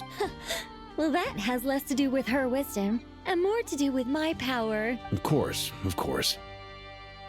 Well, the thing is, these elemental defenses we're about to build, I don't think it's a question of if they'll fail, but when. Durin's findings from his patrols make it clear that Dottore is constantly expanding his territory. First it was his lab, then the design bureau, and now this. It's not realistic to completely stop him encroaching on the rest of Nod Krai.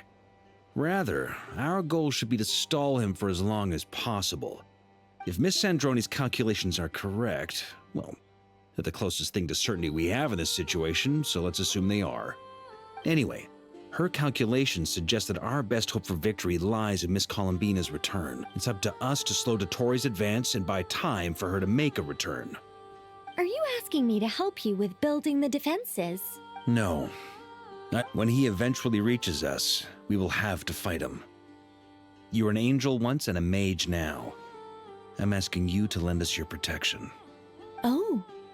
Can I take it that you're triggering the terms you fought for during our three-way talks? Well, technically those terms were about protecting Mondstadt. But if you're happy to agree to the change in location, then yes, let's do that. You're cashing in on this much sooner than I'd imagined. Well, yeah. The way things are going, I might not get another chance. Very well. The mages have heard the knight's plea, and we will respond. To tell the truth, Alice and I had already discussed how we might help you all, so I didn't come empty-handed. I always like to be prepared. This is... wow. Yeah. This is great. It's been many long years since I had a chance to dazzle humanity with a little divine intervention. To humbly serve as a reliable and responsible guide. Anyway, Knight of Boreas, please accept this gift in recognition of your great virtue. Go now. May the angel's blessing deliver you safely to your destination.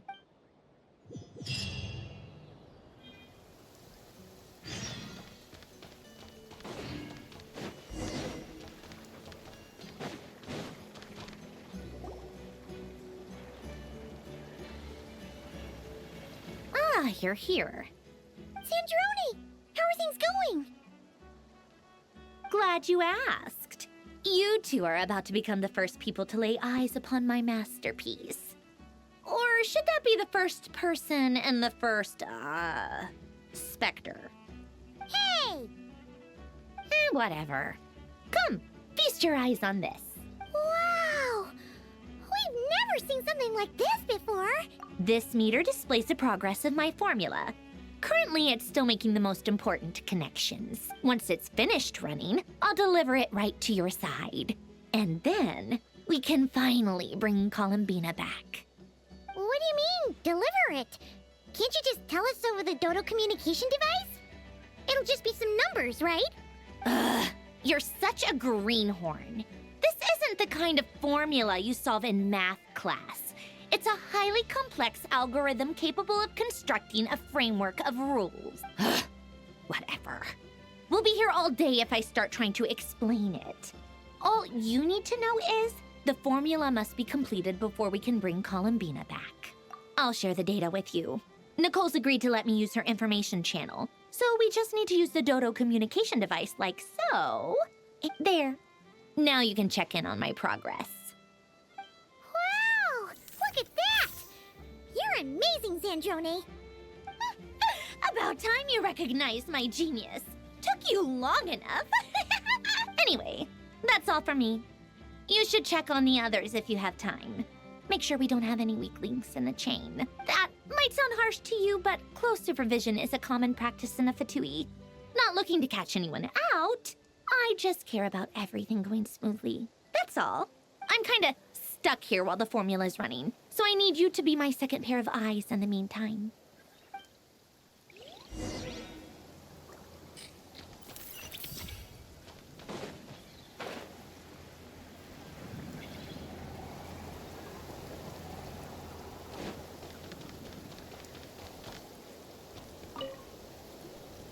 Traveler, Paimon, a pleasure to see you both.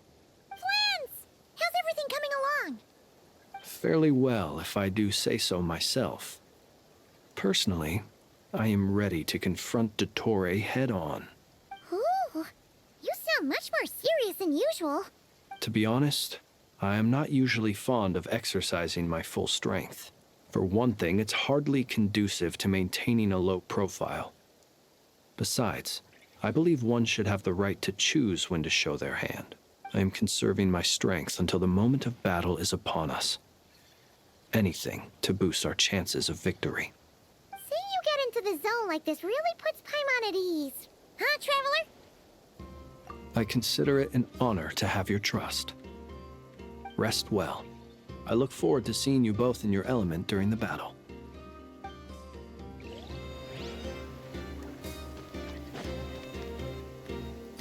Thankfully, Miss Nicole has come to our aid. Nasha Town is now looking very well defended. Golden Flame. Yes, that's Nicole's power, all right. Based on the latest message from Grandmaster Varka. It sounds like they've reached an agreement. The situation should be more stable with her assistance. Everyone will have at least some degree of protection. Albedo! Durin! Hello there, you two. Are you well rested? That's good to hear. As per the plan, Albedo and I will be in charge of Nasha Town. As Dotori's energy field expands, it's creeping ever closer in that direction. But we will do our best to hold our position. We fought side by side many times before, and always with great success. I believe this time will be no different. So don't worry about us. Focus on fighting Dotori.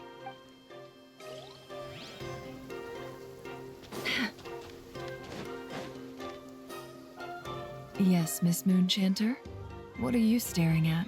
You always address me in the strangest ways. Lady Moonchanter 1 minute, Miss Moonchanter the next. Yes, and?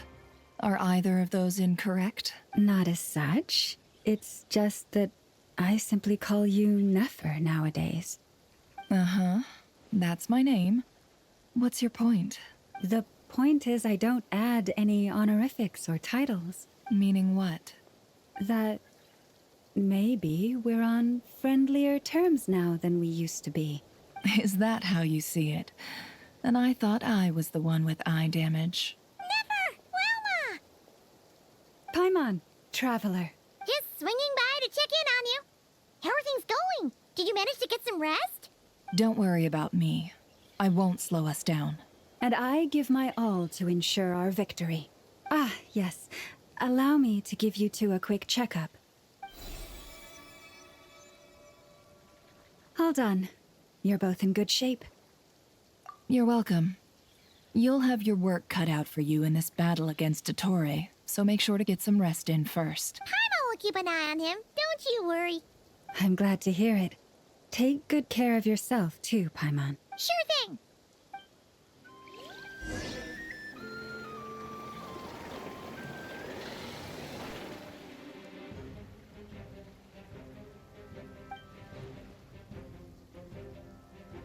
Here they come. That's quite a horde. As we expected. Get ready, everyone. Take your positions and prepare to engage. Let's begin. I'm at the ready.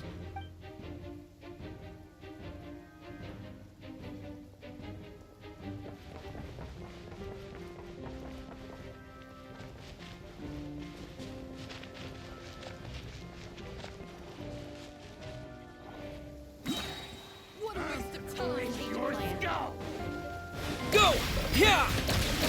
Do you fear the dark? Observe. Are you quite finished? Do you fear the dark? Go! Be silent. Bombs away!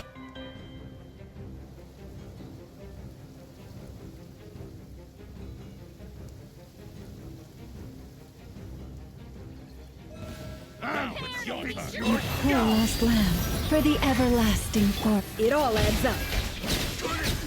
These creatures cannot stand against us. Oh, fighting talk. Just don't let...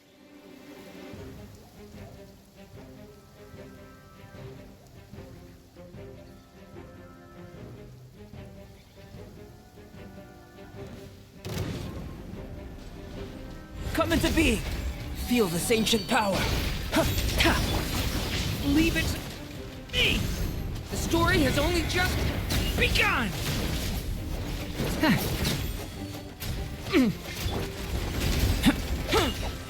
That was easier than I thought. Naturally. What do you mean?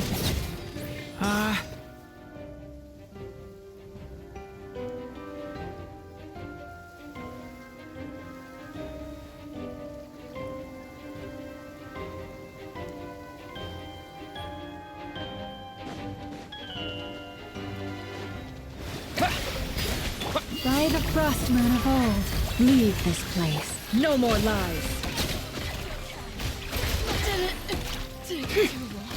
It all falls into place. People have always used fire to drive away wild beasts. Wouldn't a lantern work just as well? You read my mind, my dear friend. I was just about to say that. All right then, dear friend. Bring the light!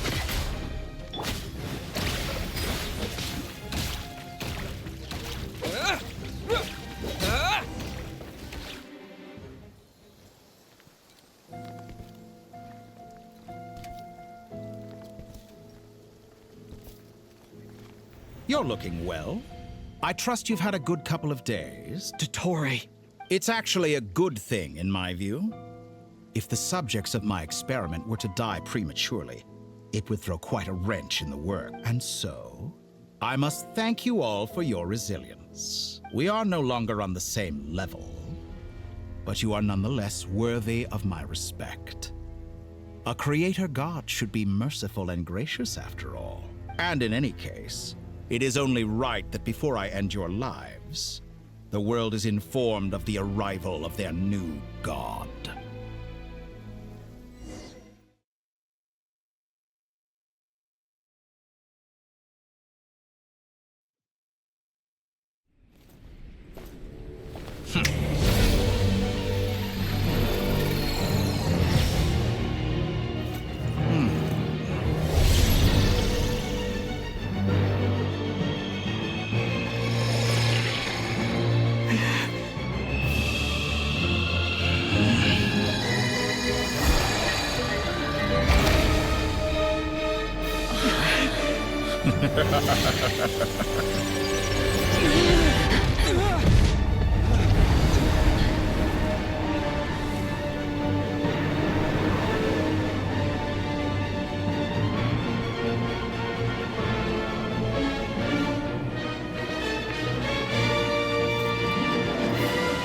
The experiment begins.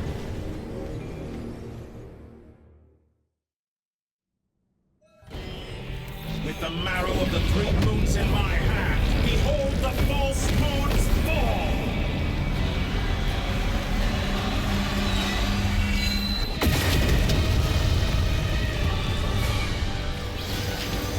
Water jet! Wipe out! For the everlasting forest. You poor lost one. It all adds up. That's more like it. Some results of value. Seek Be within. shackled. Observe the night cometh. Water jet! By the frost moon of old. Time to come clean. Excellent. Time to come clean. The mystery unravels.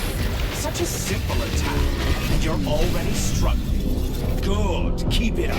I'm still collecting data. Beware the creatures of the night. Be silent. How dull. Go! Bombs away! Forest, protect us. Be shackled. With one heart, we pray. No more lies. It all falls into place. Go up first, like an ant in my palm. Oh, I've been moved inside another space, and it's sealed off. Looking at the structure of it, it seems like Dottore intends to trap us here. There's no exit. Our endurance is about to be put to the test. Bends to me. You poor lost lamb. No more lies. Excellent. You barely managed to touch my level. Leaving openings on purpose. How dull. Go! Be shackled. Go! Leave this place. By the frost moon of old. Go! It all adds up. With the battle of the three moons in my hand, behold the false moons fall!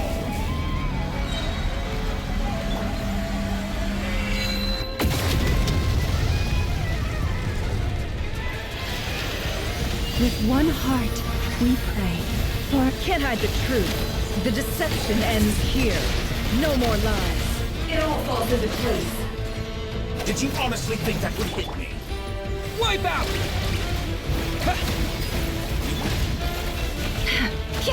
Found! It all falls into place. Good. Keep it that small, fighters. Tell me, where will you try scurrying off to next? A grave trap. Looks like Dottore has opted for a divide and conquer strategy. But we will not allow him to triumph. Now, I shall pray for our victory. You poor lost lamb. How dull. Go! Entropy bends to me. Time to come clean. Good. Keep it up. I'm still collecting data. It all adds up. Excellent. You barely managed to Can't hide touch the my truth. reverse. Go! Yeah! Yeah! Seek within. It all adds up. Let's see what you're made of. Pathetic. No more lies. Let's see what you're made of. I better wrap this up.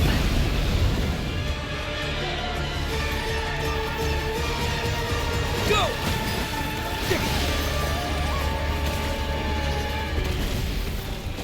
Can't hide the truth.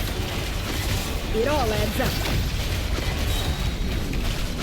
Good. Keep it up. I'm still reverse. Water jet! Yeah!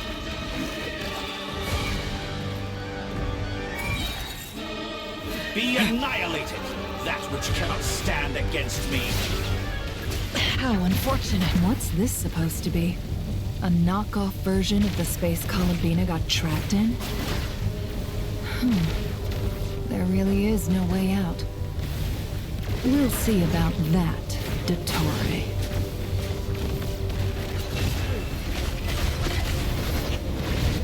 How dumb. My apologies. I had not intended to take your teammates from you.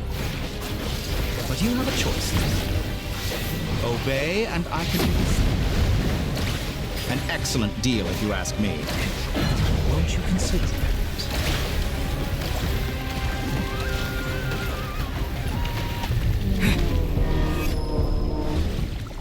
Ah, and here I thought you'd dodge that. Go! Pathetic.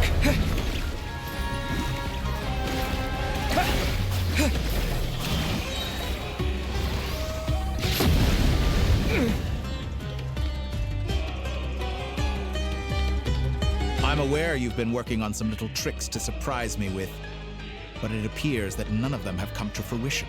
My guess would be that you're trying to bring Columbina back. But then, where is Sandrone? Or are you trying to buy time for her? I always found their friendship to be a curious phenomenon. Two highly incongruent personalities, and yet they share a deep connection. Speaking of Columbina, I once saw her as like a younger sister. We got along quite amicably while she was with the Fatui, but then one day she suddenly decided she would refuse to take part in any further experiments. To this day, I truly don't understand what I could have done to upset her so much. It's such a pity. I could have had a sister, a family. But alas, she grew to dislike me. You're not fit to be family to her. That I can't deny. So many people, all obsessed with playing out the same tired old dramas. This world is rotten to the core. And then there's you. You had every opportunity to reach the right conclusion. The thought of killing you off like this? But I maintain that I approached you in good faith, so I will offer you another chance. Will you work with me? You have until I count to 10 to make your choice. 1, 2, 3. Not in a million years. Huh?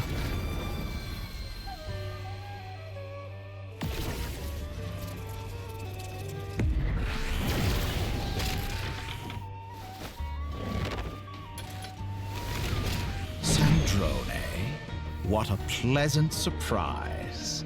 I didn't think you'd join us all the way up here. You're as sick and twisted as ever. Don't fool yourself into thinking anyone's grateful for the chances you're offering them.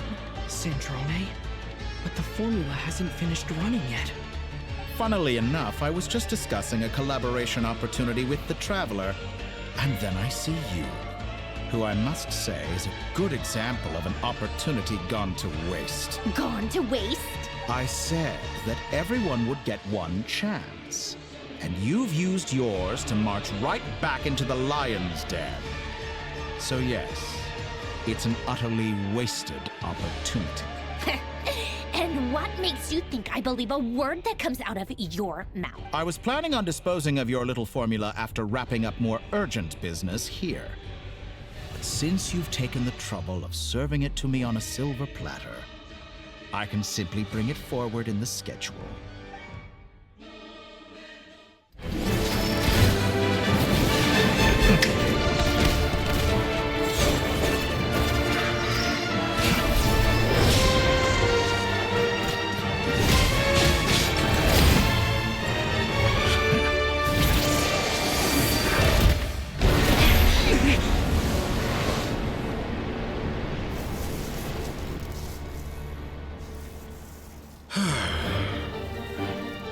Is this your life's work?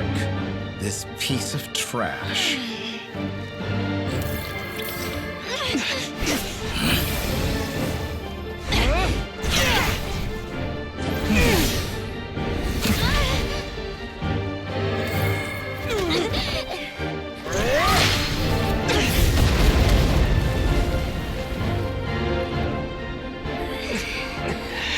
Your formula runs too slowly, Sandrone.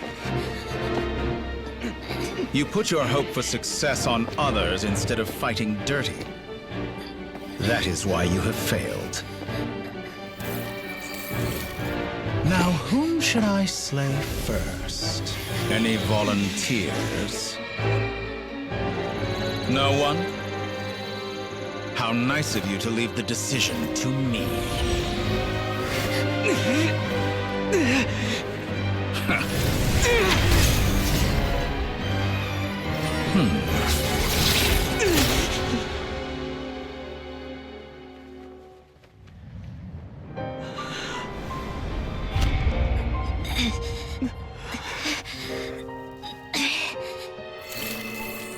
Oh, how unexpected. Sandrone, any last words for me, comrade?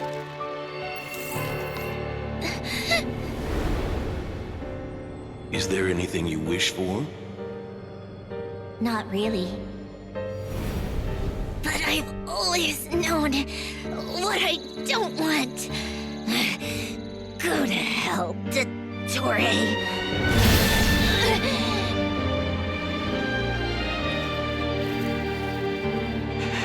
No!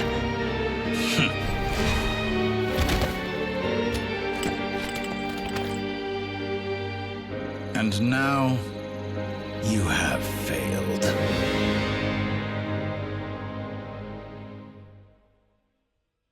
Sandrone! Now you see how fragile mechanical contraptions are.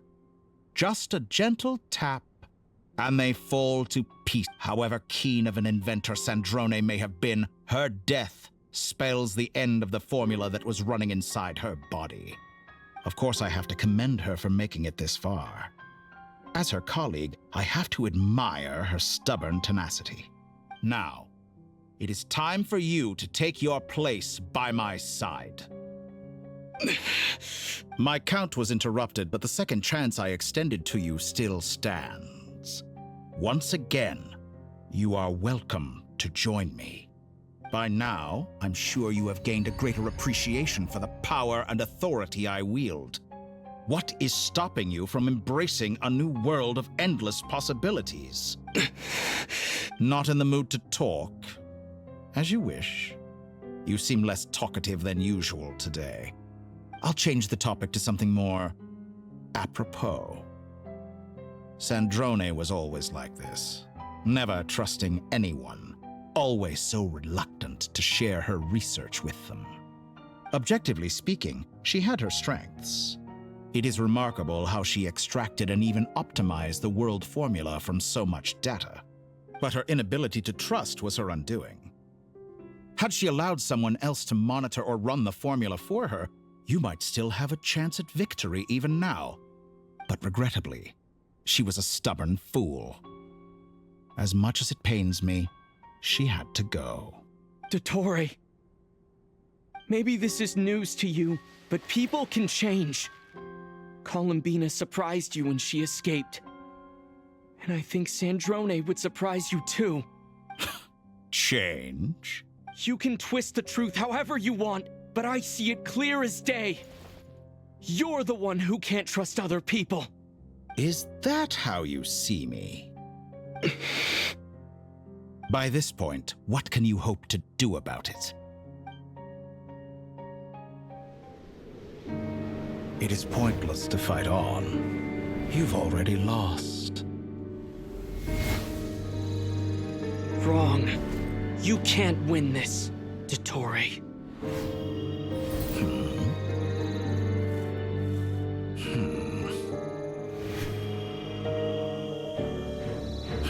What?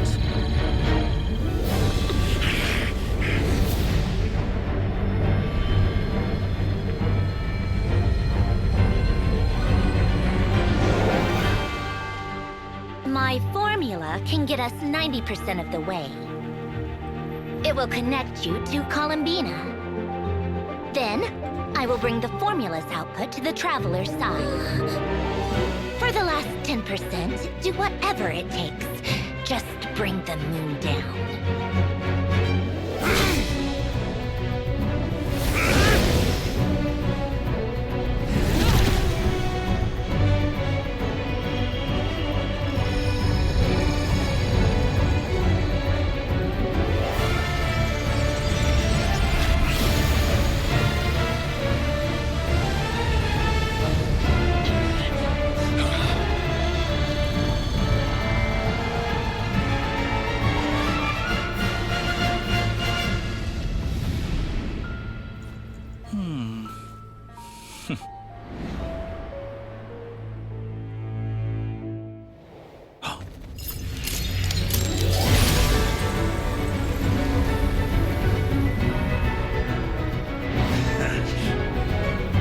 The moon will never be yours!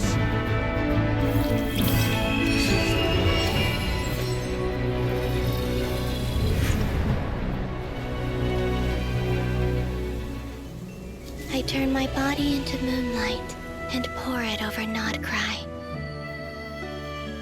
My soul, I leave here to inform my future friends.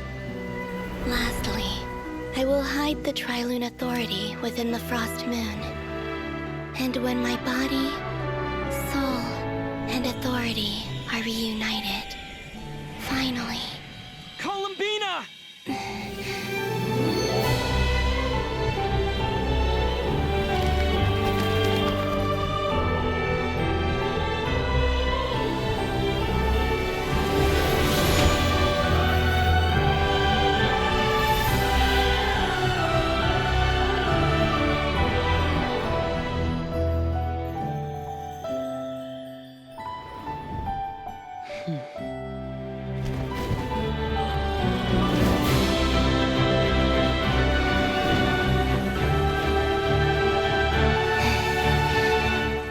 It's been too long. I'm back.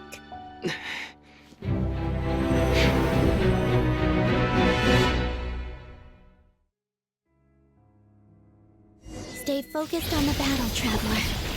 What a touching reunion. Though I personally find myself repulsed by the sight of weaklings huddled together for war. Now, quite finished patting yourselves on the back. Show me how long you can swim before you drown. Watch out, Columbina! He can manipulate space itself!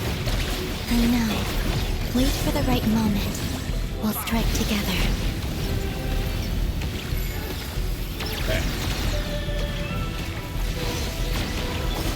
Water jet! Entropy.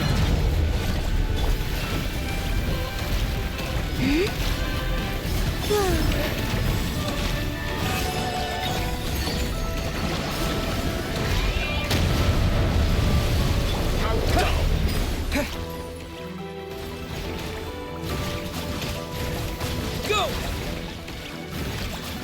Enough! Burst like an ant in my palm.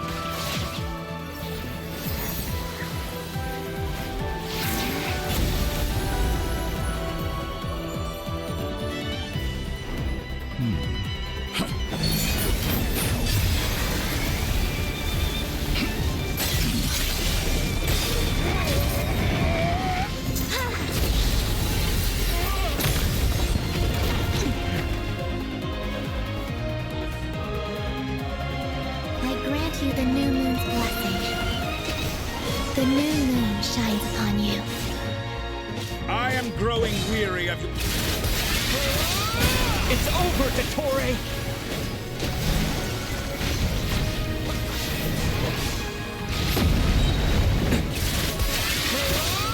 Time to pay for your heinous... No longer must the world cower in the cold night. Our future is no... Let the moonlight dispel the darkness.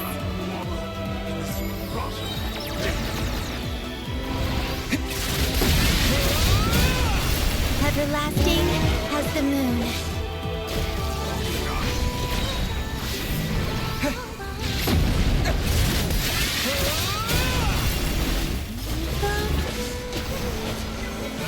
Only I could have shaped the new world. Only I.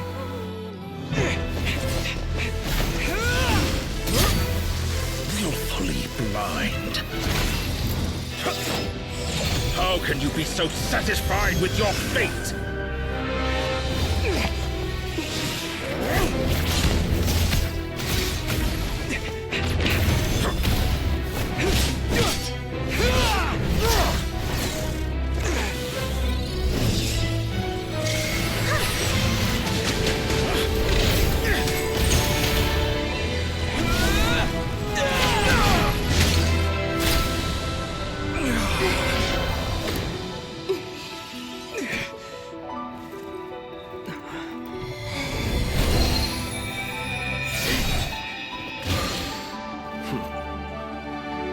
This battle was never about fate.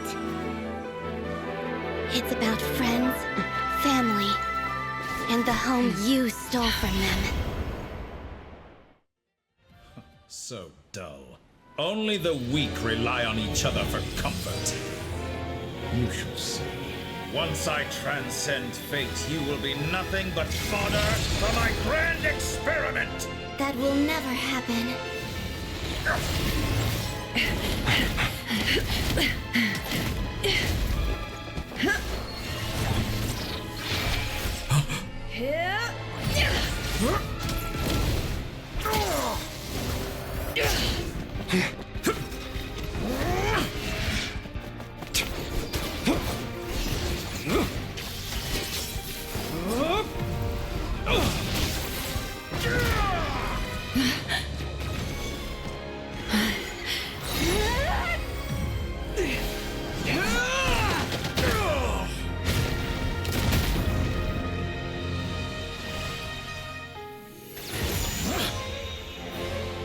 Today, the moon lights up this world once more.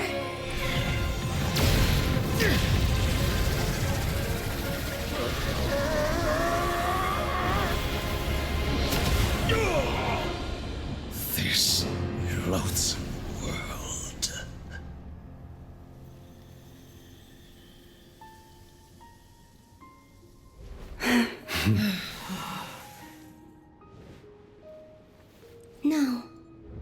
world is our home.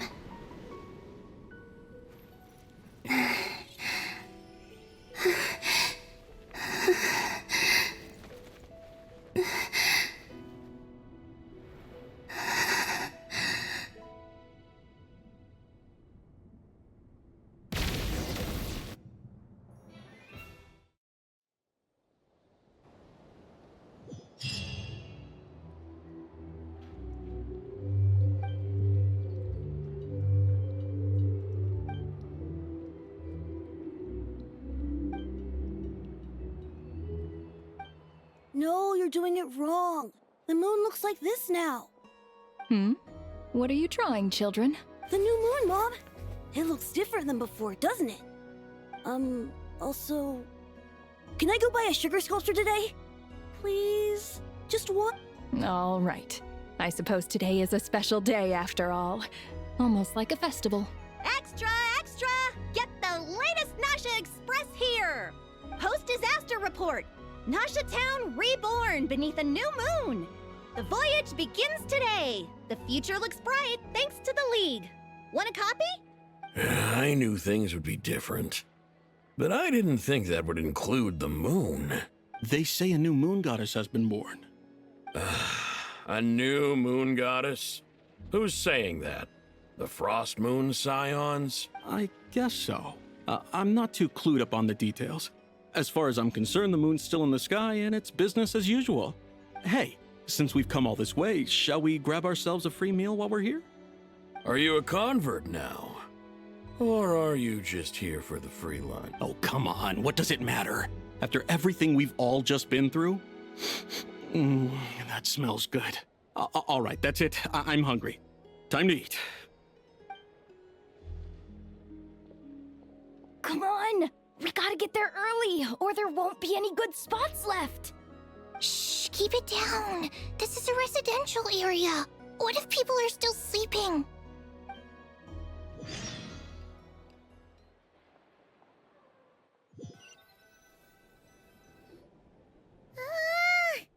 Why is it so noisy outside?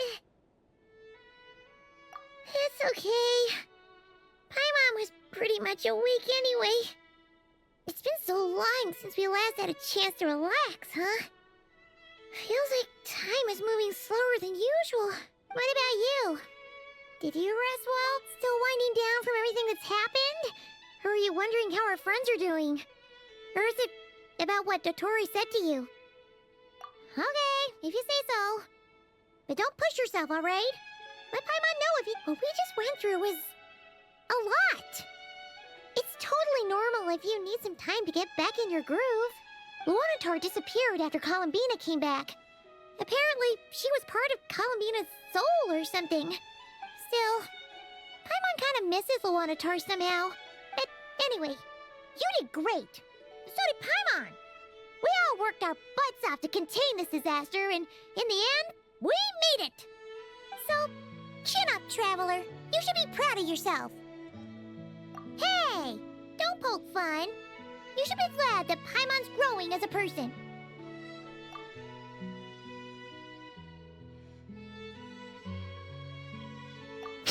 Paimon didn't think you'd mention it.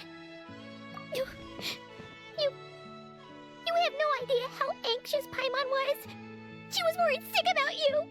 Well, if you really want to show Paimon you're sorry, you're gonna need to make it up to her. You better be ready to splash out on a lavish meal.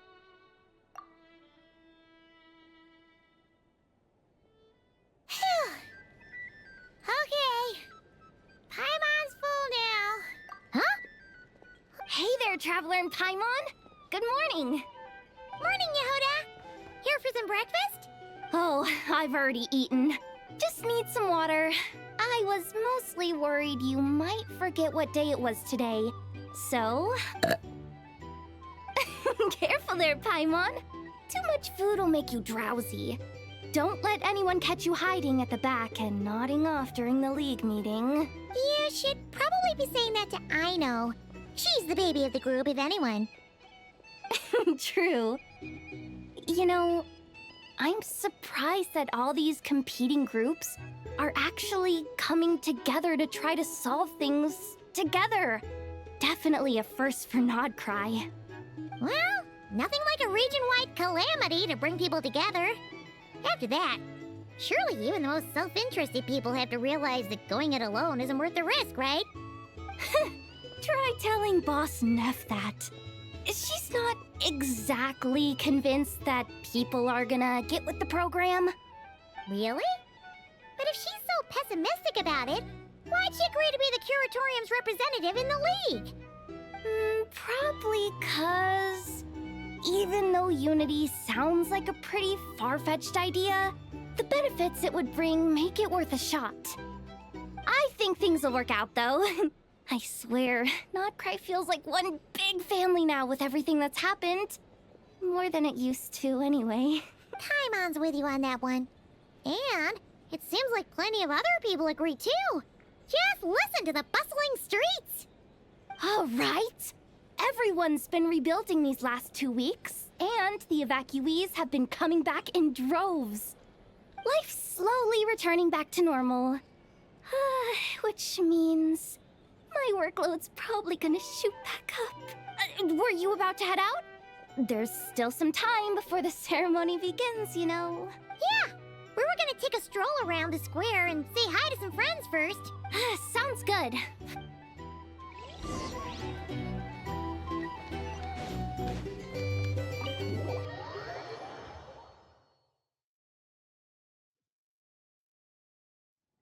Please accept today's boon. Have a nice day.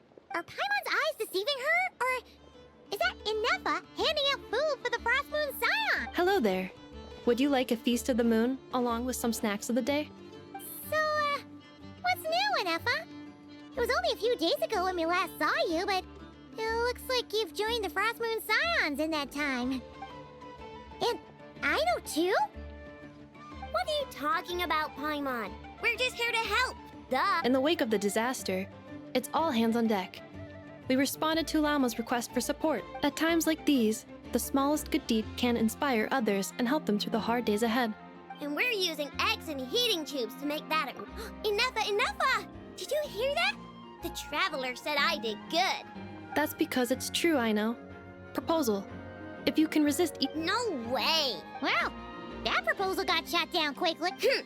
I need something to get me through the hard times too, you know. Mom!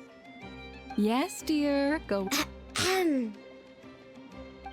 Excuse me. Could I take a photo with the robot lady? She helped us get safely out of Nod Krai, and she helped us get back home too. Of course she is. And since I'm the whiz kid who built her, that makes me. But you stole my snacks though. Oops. Shall we move to the open space near the center? Thank you. Aren't you the better pick for this job, Flint's? You underestimate yourself yet again, Master Elo. Not at all. I rarely come by Nasha Town. I don't know any of the big shots here. All in good time. Socializing is a step-by-step journey. But you're much further ahead on that road, aren't you? You're not seeing the full picture. You know the truth now. My friends do not understand my habits. There is no question about it. The Lightkeepers need a representative in the League. Someone who is upright, cares about other people, and can realize their self-worth through group action. You say it like you wouldn't make the cut. I am most flattered that you think I would. Sigh a little less, Master Ilua, and have more faith in yourself. All the Lightkeepers agree that you're a very promising young man. That is precisely why Starshina Nikita felt safe delegating such important work to you. I'm sure we all also agree that we would sooner die of dehydration than manage to wrangle anything out of you in a discussion. My apologies. I am not in the habit of bringing water with me when I go out. Whatever. I'll take the job. By the way, who else is part of this? Oh, it's quite the who's who of Nod Krai. There's the Moon Chanter of the Frost Moon Scions, the boss of the Curatorium of Secrets, a representative of the Voynich Guild, and even someone from the adorable Kromkake craft shop. I'm sure you will find speaking with them to be a genuine pleasure. If you say so. I've never done this work before, so I'm honestly a little scared of making mistakes, but I'll do it. Not only is it our duty as Lightkeepers, but because I want to make Nod Krai a more welcoming An admirable attitude to take. The beacon, we have the chance. Yeah. Quite a few familiar faces have arrived.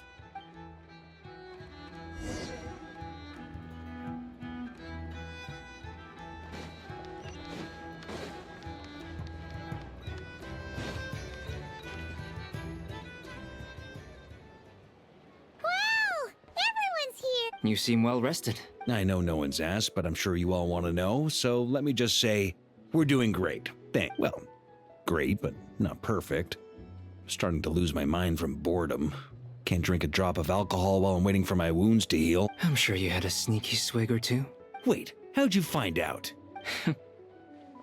I'm sure you must. Yeah, you could say that. Honestly, once things... Hey, looks like someone's taking the stage. Can everyone see okay? Anyone need a boost?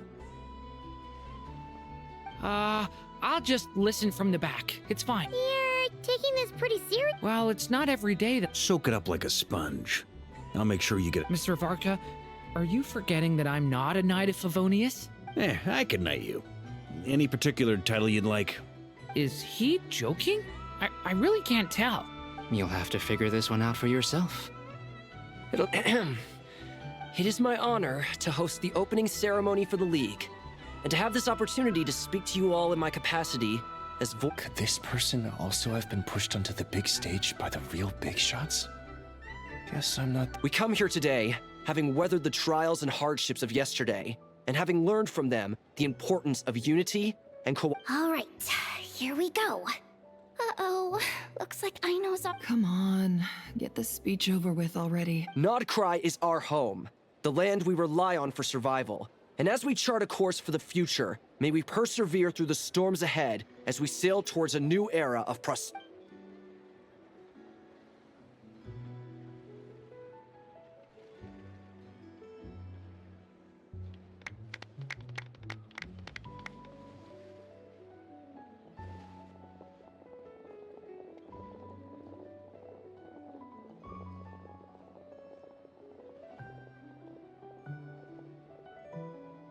Looks like we'll have more opportunities to travel in the... I'm sure you'll cope, Lady Moonchanter, given how fleet of... Unfortunately, I suspect I'll be too busy at the Curatorium to act as your host.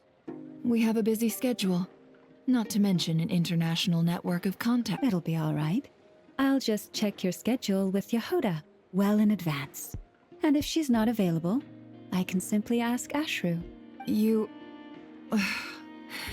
So giving my employees extra workload isn't enough for you? I thought you'd approve. Aren't you forever increasing your That's a bold statement. Are all the Frostmoon Scions feeling more audacious? Columbina's return has brought joy to all who care about her. As for the Frostmoon Scions, we are learning how to thrive independently, without relying on the moon god. It is up to us to make our home a more livable place. Joining the League is one of the steps we are trying toward. I like the word try. It's nice and non-committal. You can opt out at any time and still... You don't... I'm just not as optimistic as you. The Frostmoon Scions should count themselves lucky that they have a leader as stubborn and enterprising as you. But Nod Krai's a big place, with all kinds of people. Most of them don't enjoy answering to a leader, or even listening to reason. Well, that's where you and your methods come in.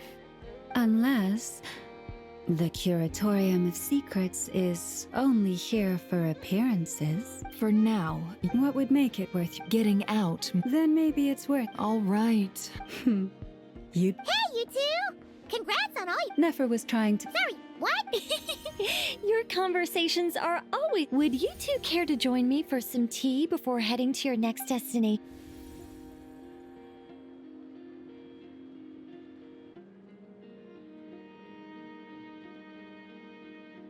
Nicole? Wait, where are you? Aren't you gonna show up today? Sadly not. I'm otherwise occupied right now. I'm sorry, Paimon. I can hear how disappointed you are. If it's any consolation, let me say that how things appear on the surface is a far cry from what they are at their core. Perhaps you'll feel better if you focus on the fact you have a special line of communication with the great mage herself. Okay? Is it? No, or not yet, anyway. Well, that's not ominous at all. Not for the time being. Just think of this as a general check-in to make sure this communication system is still running smoothly. Besides, it's good to chat once in a while if we want to maintain our friendship. You could have just said so. Paimon got all worked up for nothing. Still, the best friendships are built through face-to-face interaction, you know? It's never gonna stop being weird having tea with you when you're not there and just talking to thin. All right, fair point. I'll bear that in mind for next time. Yeah. Any update on that crisis at the world's borders? Alice just informed me that they had their work cut out for them. And now everyone's thoroughly exhausted.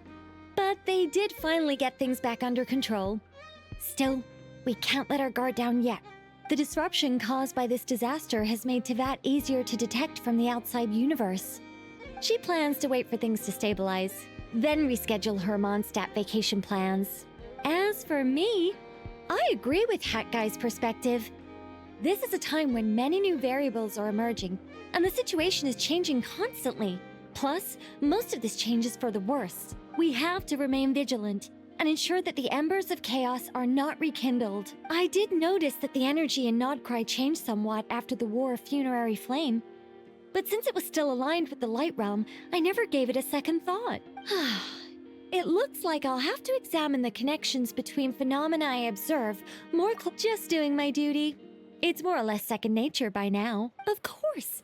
To give you the full picture, I'd have to start with the substance from which angels were formed. Never mind. Paimon's right. Showing off my knowledge would be much more satisfying in person. By the way, you did receive the gifts from the Hexen Circle, yes? I'm not trying to claim credit or anything, but my pride demands that I at least mention it. They're quite similar to the protective talisman that Alice gave Dory, but with some very special enhancements. Oh! So that's what kept our friends safe when Dotori trapped them. Indeed. We went to great lengths to make sure they were invisible to his eyes. I'm so happy they came in handy. Still, not fishing for gratitude, by the way. I just want you to be aware that sometimes your friends may be protecting you in ways you cannot perceive. Anyway, I'll contact you if anything else crops up. If not, oh, my angelic instincts are tingling. You should head to the docks next. Your friends are about to board their ship home. Time for a break. Oh, this place looks perfect. The people here somehow seem even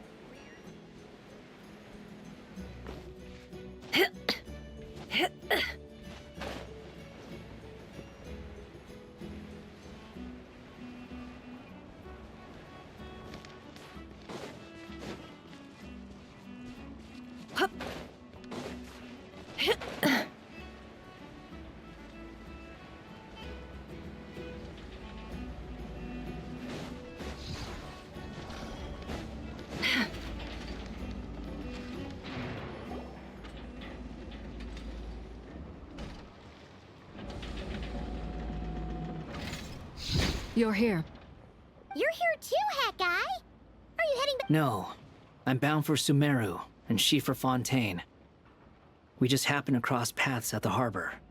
Everything seems fine.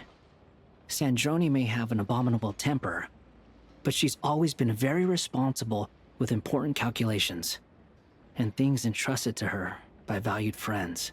You always speak as if you know us inside out, Mr. Maybe I'm just a good judge of character. I certainly hope that's all there is to it. Regardless, you have been a significant help in this matter. For that, you have my gratitude.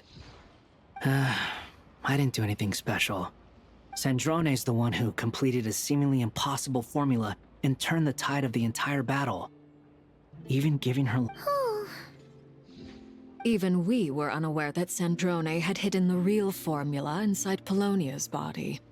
She managed to fool Dottore into thinking the formula was running in her system by installing an identical-looking decoy within her. She probably realized that she didn't have the strength to stop Dottore. But this way, she could at least get him to lower his guard. She always worked like that.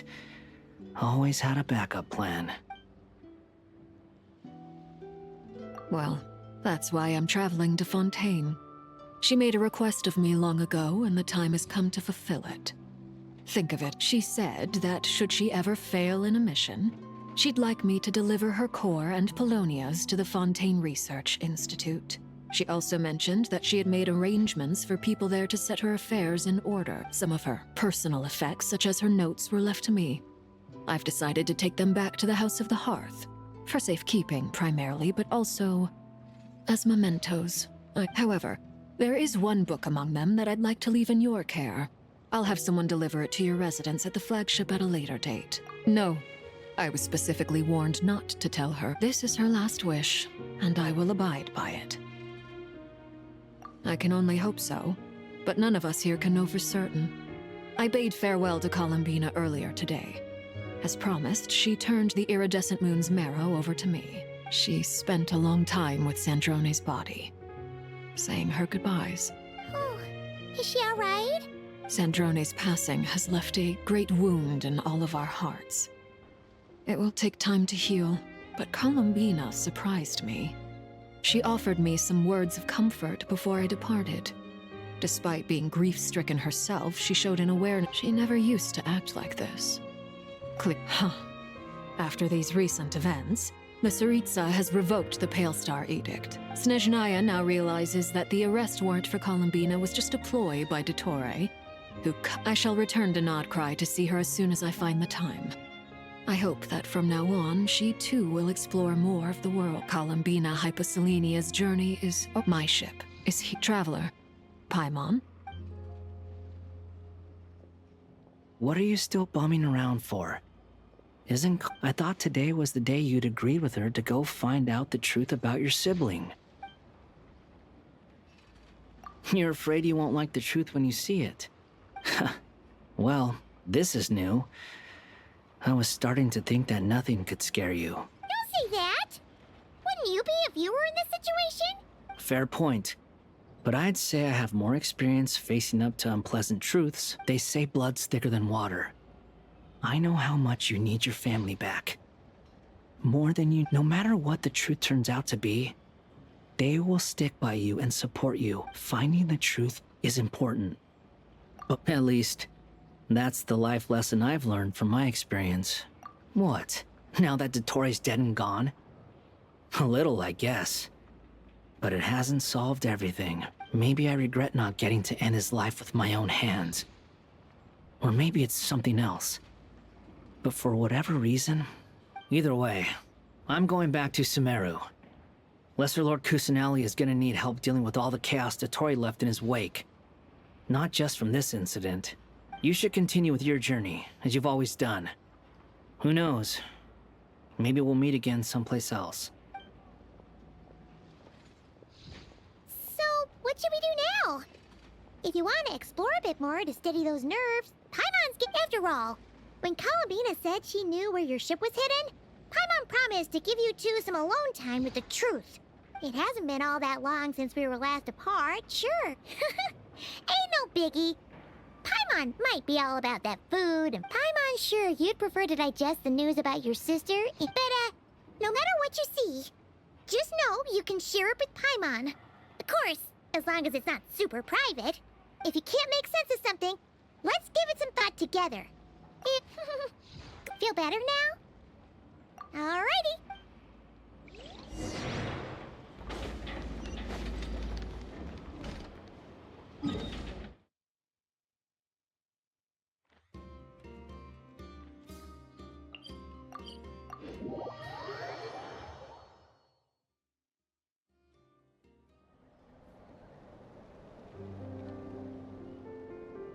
Columbina, we're here! Can't quite believe we're meeting out here. We're I've gotten used to walking over to Silver Moon Hall whenever we go see you. Well, you're still welcome to go there whenever you want to see me. It's just, now that it's all over, I've decided to make some changes. Try and fit in with the Frost Moon Scions. Like Lama the older generation are still timid around me. They don't dare get too close, and they bow their heads when I walk by. But things are much better with the children. I see more curiosity in their eyes. Hopefully, by the time the next Moon Prayer Night comes around, I can enjoy the festival with them as myself, without having to pretend that I'm only dressed up as the Moon Goddess. You'll do fine, Columbina. Paimon's sure they'll realize you're super nice once they get to know you better. You really think so? When we first met, you thought I was a little up in the clouds. We were just starting out then, come on!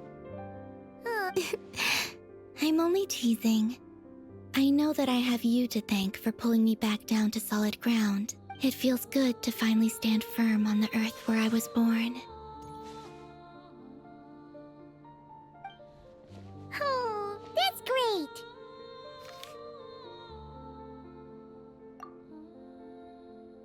Thank you. I'll make sure not to lose it this time. Well then, are you ready? Lumine, what happened to our spaceship back then? Why did you leave? It's time to learn the truth at last. Ready as I'll ever be. Good. Then let me open the way for you.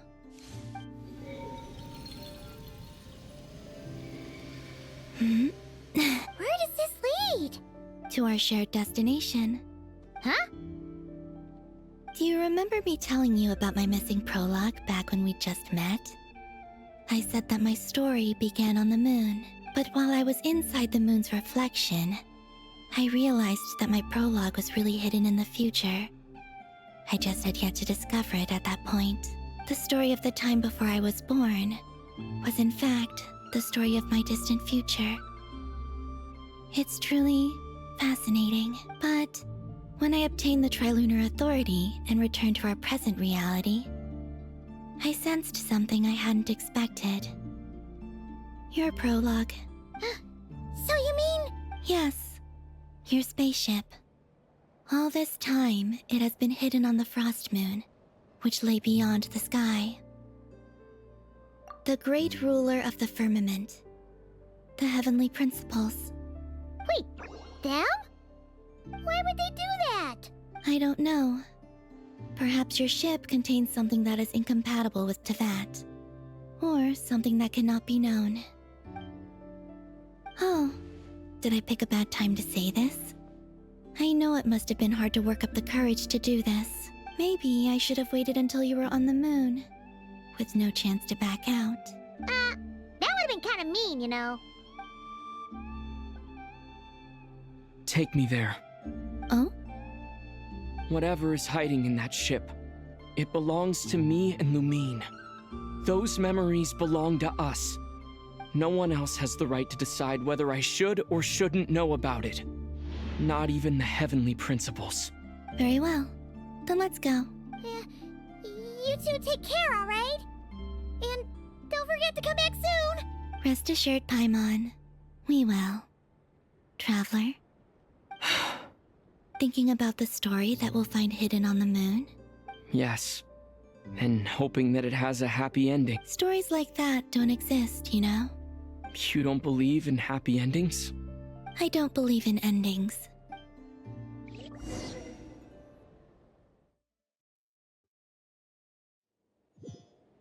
Where am I? This is the pathway I built between Teyvat and the Frost Moon. The moon is very far away from us, so it could be a long journey.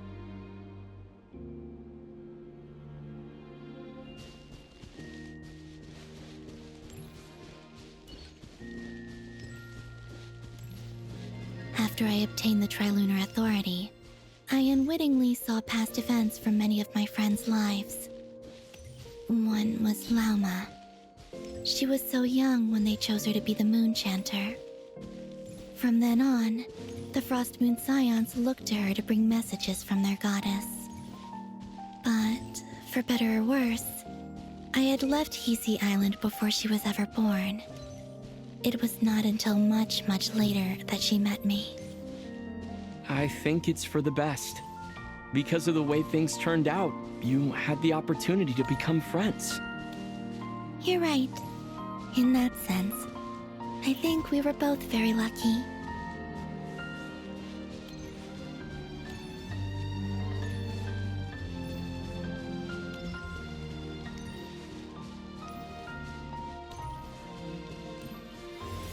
Oh, and about that mage, Nicole. I only recently learned that she has lived in Teyvat since the time of the Three Moon Sisters. The Moon Goddesses always had a good relationship with the angels. I suppose our friendship continues that tradition.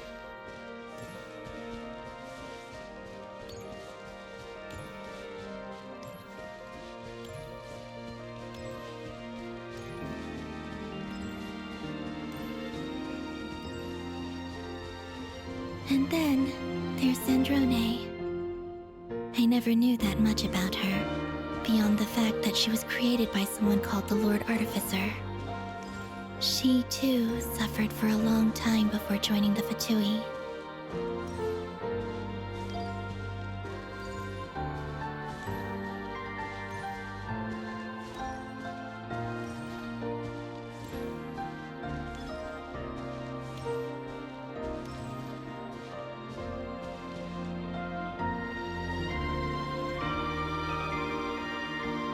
How I wish I could talk to her again. Even if only to hear her say nasty things to me.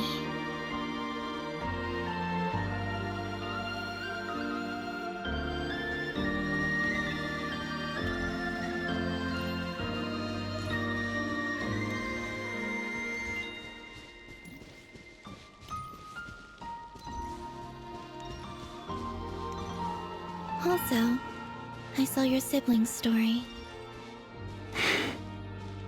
I'm afraid I didn't see much. It seems that she rarely came to the surface, where the moonlight shines. But I did notice that back when you first set out on your journey, she would often appear nearby, gazing at you from afar with a guilty look in her eyes. Lumine. Let us speak no more of the past. I probably shouldn't reveal so much about my friends. It's not my place. Let the moonlight carry us forth. We are very close now.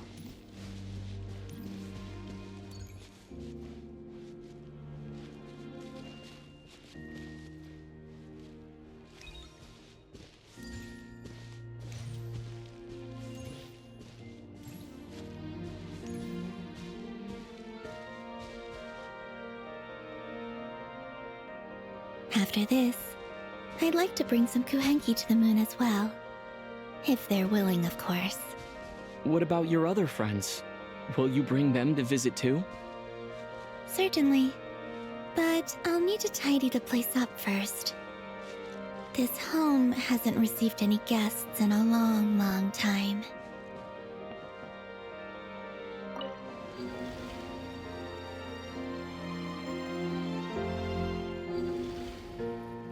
I remember writing something similar with you on Moon Prayer Night. I believe it was called... Dodoko's Whirligig. Yes, that was it. You asked me if I was afraid to return to the moon, and I said that I was. The idea that I had gained something precious, only to lose it so quickly. That frightened me. But I'm not afraid anymore. Besides, this time, we're traveling together.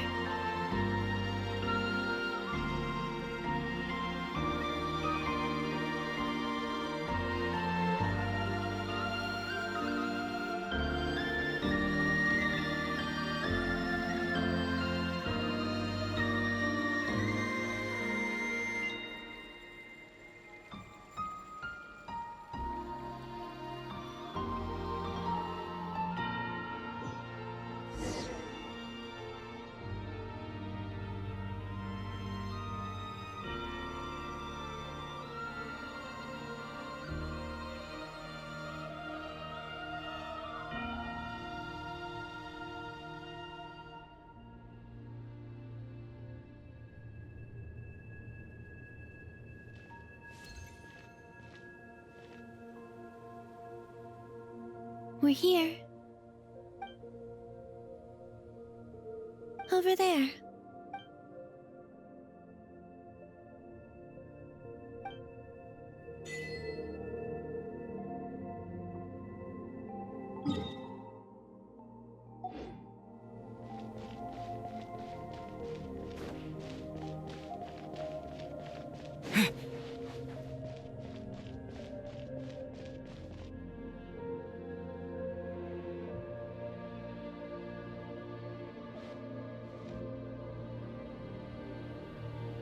Our spaceship.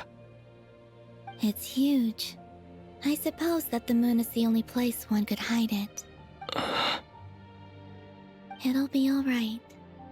Huh? The way you feel in this moment, I went through it too, on Moon Prayer Night.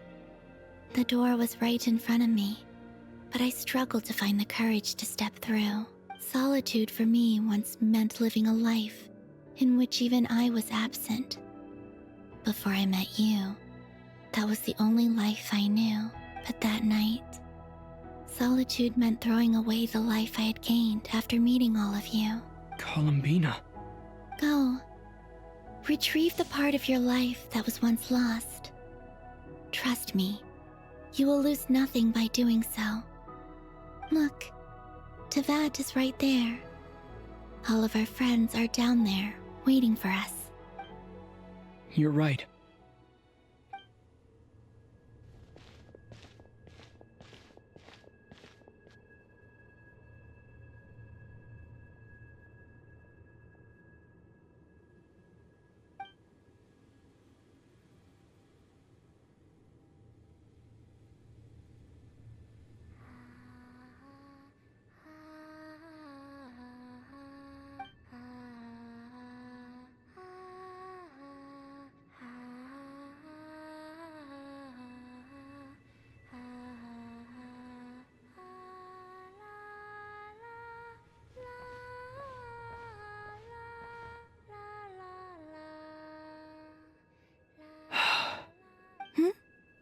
Finished? Yeah. Why did you take your eye mask off? Well, since my return, I've decided to take more opportunities to see the world with my own eyes. Besides, I've always wondered how Teyvat looks from the moon. And what do you think? It's beautiful. I could spend a whole day here just gazing at it. What about you? What do you think of the truth you found? I haven't looked at another person's expression in a long time, but I think yours is saying it was neither good nor bad. Keep this up, and it won't be long before you give Nephra a run for her money. Oh, I don't think that's going to happen. I'm much more used to sensing what's going on around me with Kuvaki. I think I'll save my eyes for seeing special moments I really want to remember. I read the spaceship's flight logs. I always assumed that this was my first time in Teyvat. I thought that Lumine and I must have been hibernating in space for centuries on end. But the logs show that our spaceship flew over the skies of Teyvat once before. A long, long time ago. Flew over? So you didn't land? No, the ship barely came to a stop before flying on again. After that, it continued traveling through space for a long time. Some of the data is corrupted, but I suspect that it kept flying for thousands of years. It was only after that that the ship made a forced landing in Nod Krai. When Lumine found me, she came from outside the ship. Could this mean that she left the ship long before I did? Maybe even during our first pass over Teyvat. Are you alright? Yes, I can feel that the truth is coming together, one small piece at a time. I remember Lumine telling me that when she first arrived in Conria, she could not recall the past. So this might be something that even she doesn't know. Here, I made some space for you. Your mind must be racing. And this seems like the perfect place to relax and clear your head. Oh, wait, there's one more thing. What is it? Wait here a moment.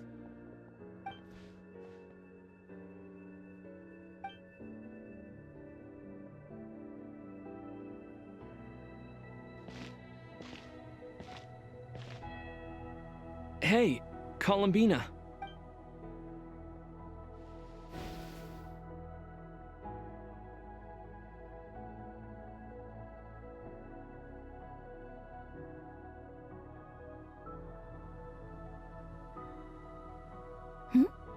Is that a new outfit? An old one, technically. It's been in a cabinet inside the ship this whole time. It's a matching pair with Lumine's. She always liked this set more. Huh. I don't think there's a huge difference. Really? Yes. It's still the same you. You're the same person, no matter what clothes you wear. Only Columbina would make an observation like that. Traveler, do you consider Teyvat your home? Home is wherever Lumine is. But then after all the time I've spent here, and everything I've been through, yes, I'd say it's my home. Would you change your answer if Teyvat changed appearance? I mean, if the truth about Teyvat turned out to be different than what you thought. I don't know. But I don't think so. The truth is not what matters most to me about Teyvat. When I was first born, I longed for a home. And when you get something before you're mature enough to understand the world, you just take it at face value. I thought that a home was a transaction. You give me what I want, and I'll do the same for you. But you and your friends taught me what a true home should look like. You never asked for anything, yet you gave so generously to me. That's because your friendship matters to us. It was worth it. In the past, I thought that my birth in Nod Krai must have been a mistake. But after journeying to the distant past where the story began, now, I am glad that I made that choice. I'm sure your friends are just as glad. In fact, I intend to make the same choice today as I did back then. What do you mean? Well, I've given the Eternal Moon's Marrow to Lauma, and the Iridescent Moon's Marrow to Arlecchino. And now, I shall return my Kuvagi to Nod Krai again, that it may continue to protect my chosen home. Wait, but what about your body? Oh, are you worried that I'll disappear again? I won't. Not this time. The Frost Moon has now entered the fall sky, and I am the Tri-Lune Goddess. I am only returning to Nod Krai the part of me that it needs. I am giving what I can, because my home is worth it. Oh, and I have something for you, too. For me? Yes. Come closer.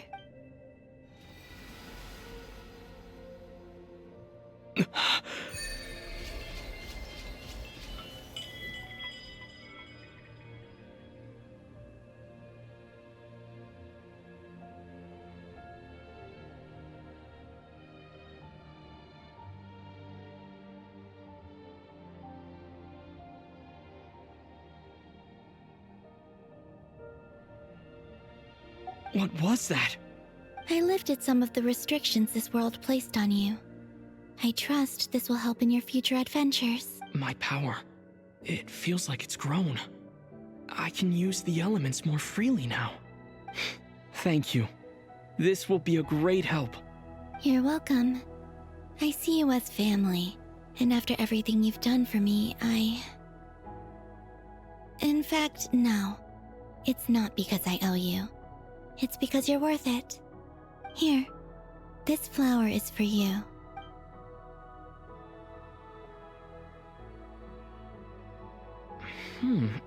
Isn't this a moon prayer blossom?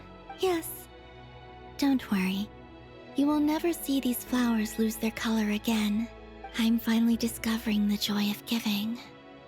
How I wish I'd learned this sooner. Hey, Better late than never. What are you thinking about now? Why don't you take a guess? You get... I don't think I'll get it in one guess.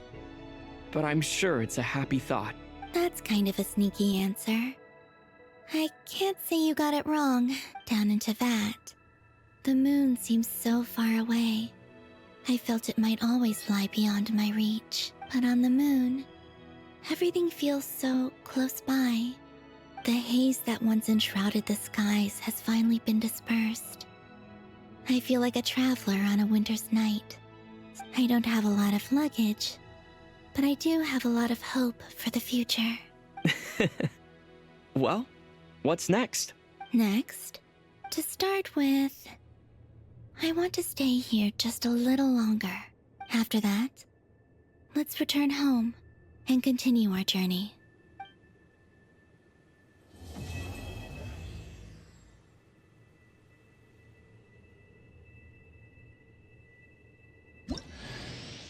These clothes bring back so many memories.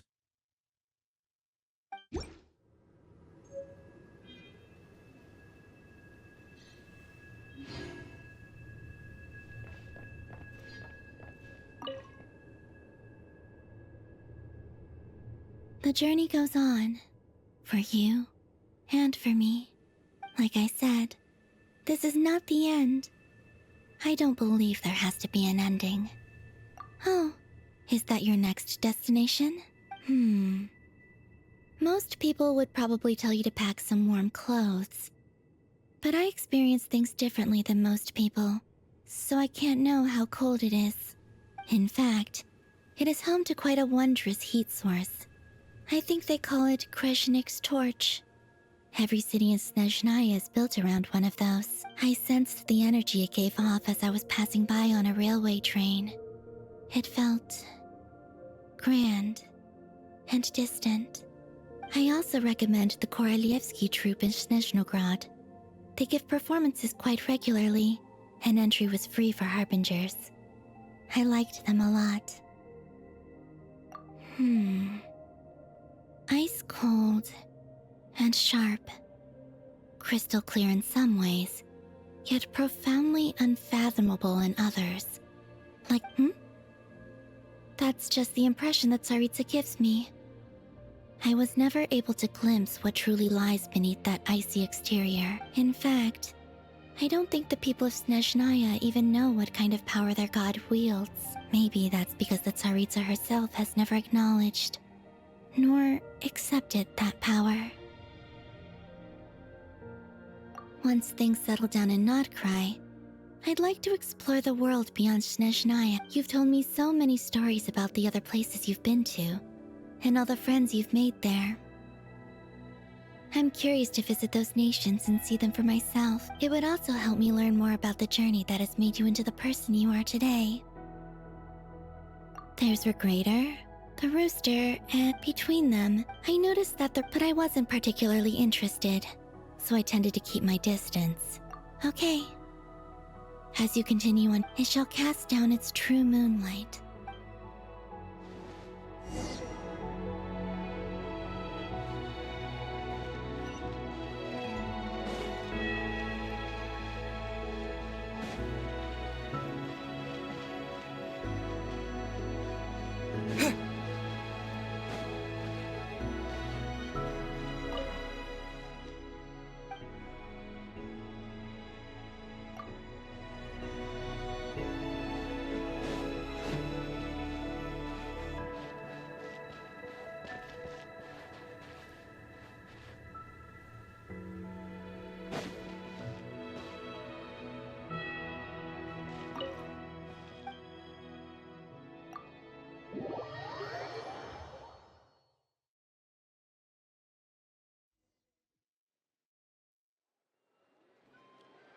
To Jean, acting Grand Master of the Knights of Favonius. This preamble is such a pain to write. It's probably high time we got rid of this acting business. I trust that Dern has updated you all on recent events. Hope we didn't. The good news is, we managed to come together and put a stop to the Doctor's evil schemes. With that, I think it's safe to say that Nod Krai is finally out of the woods. As for the Fatui, not counting the damselette, aka the moon goddess, who has left their organization, we found ourselves allied in this instance with both the Knave and Marionette. As ever, we find ourselves better off for making friends rather than enemies. But until we can ascertain the Tsaritsa's true intentions, the future remains. In a short while. Wait, how am I meant to surprise everyone if I tell them in a letter that I'm heading home? Well, that'll be... Okay, I will begin sending the expeditionary team back home in waves. I hope they won't gloss over the details of my many heroic I think of Mondstadt daily. Please give everyone my best regard. P.S. The honorary knight went above and beyond this time. Are there any other honors we can P.P.S.? Whew. And that, as they say, is all she wrote. And with the moon shining down brighter than ever, I think everyone is going to sleep well tonight.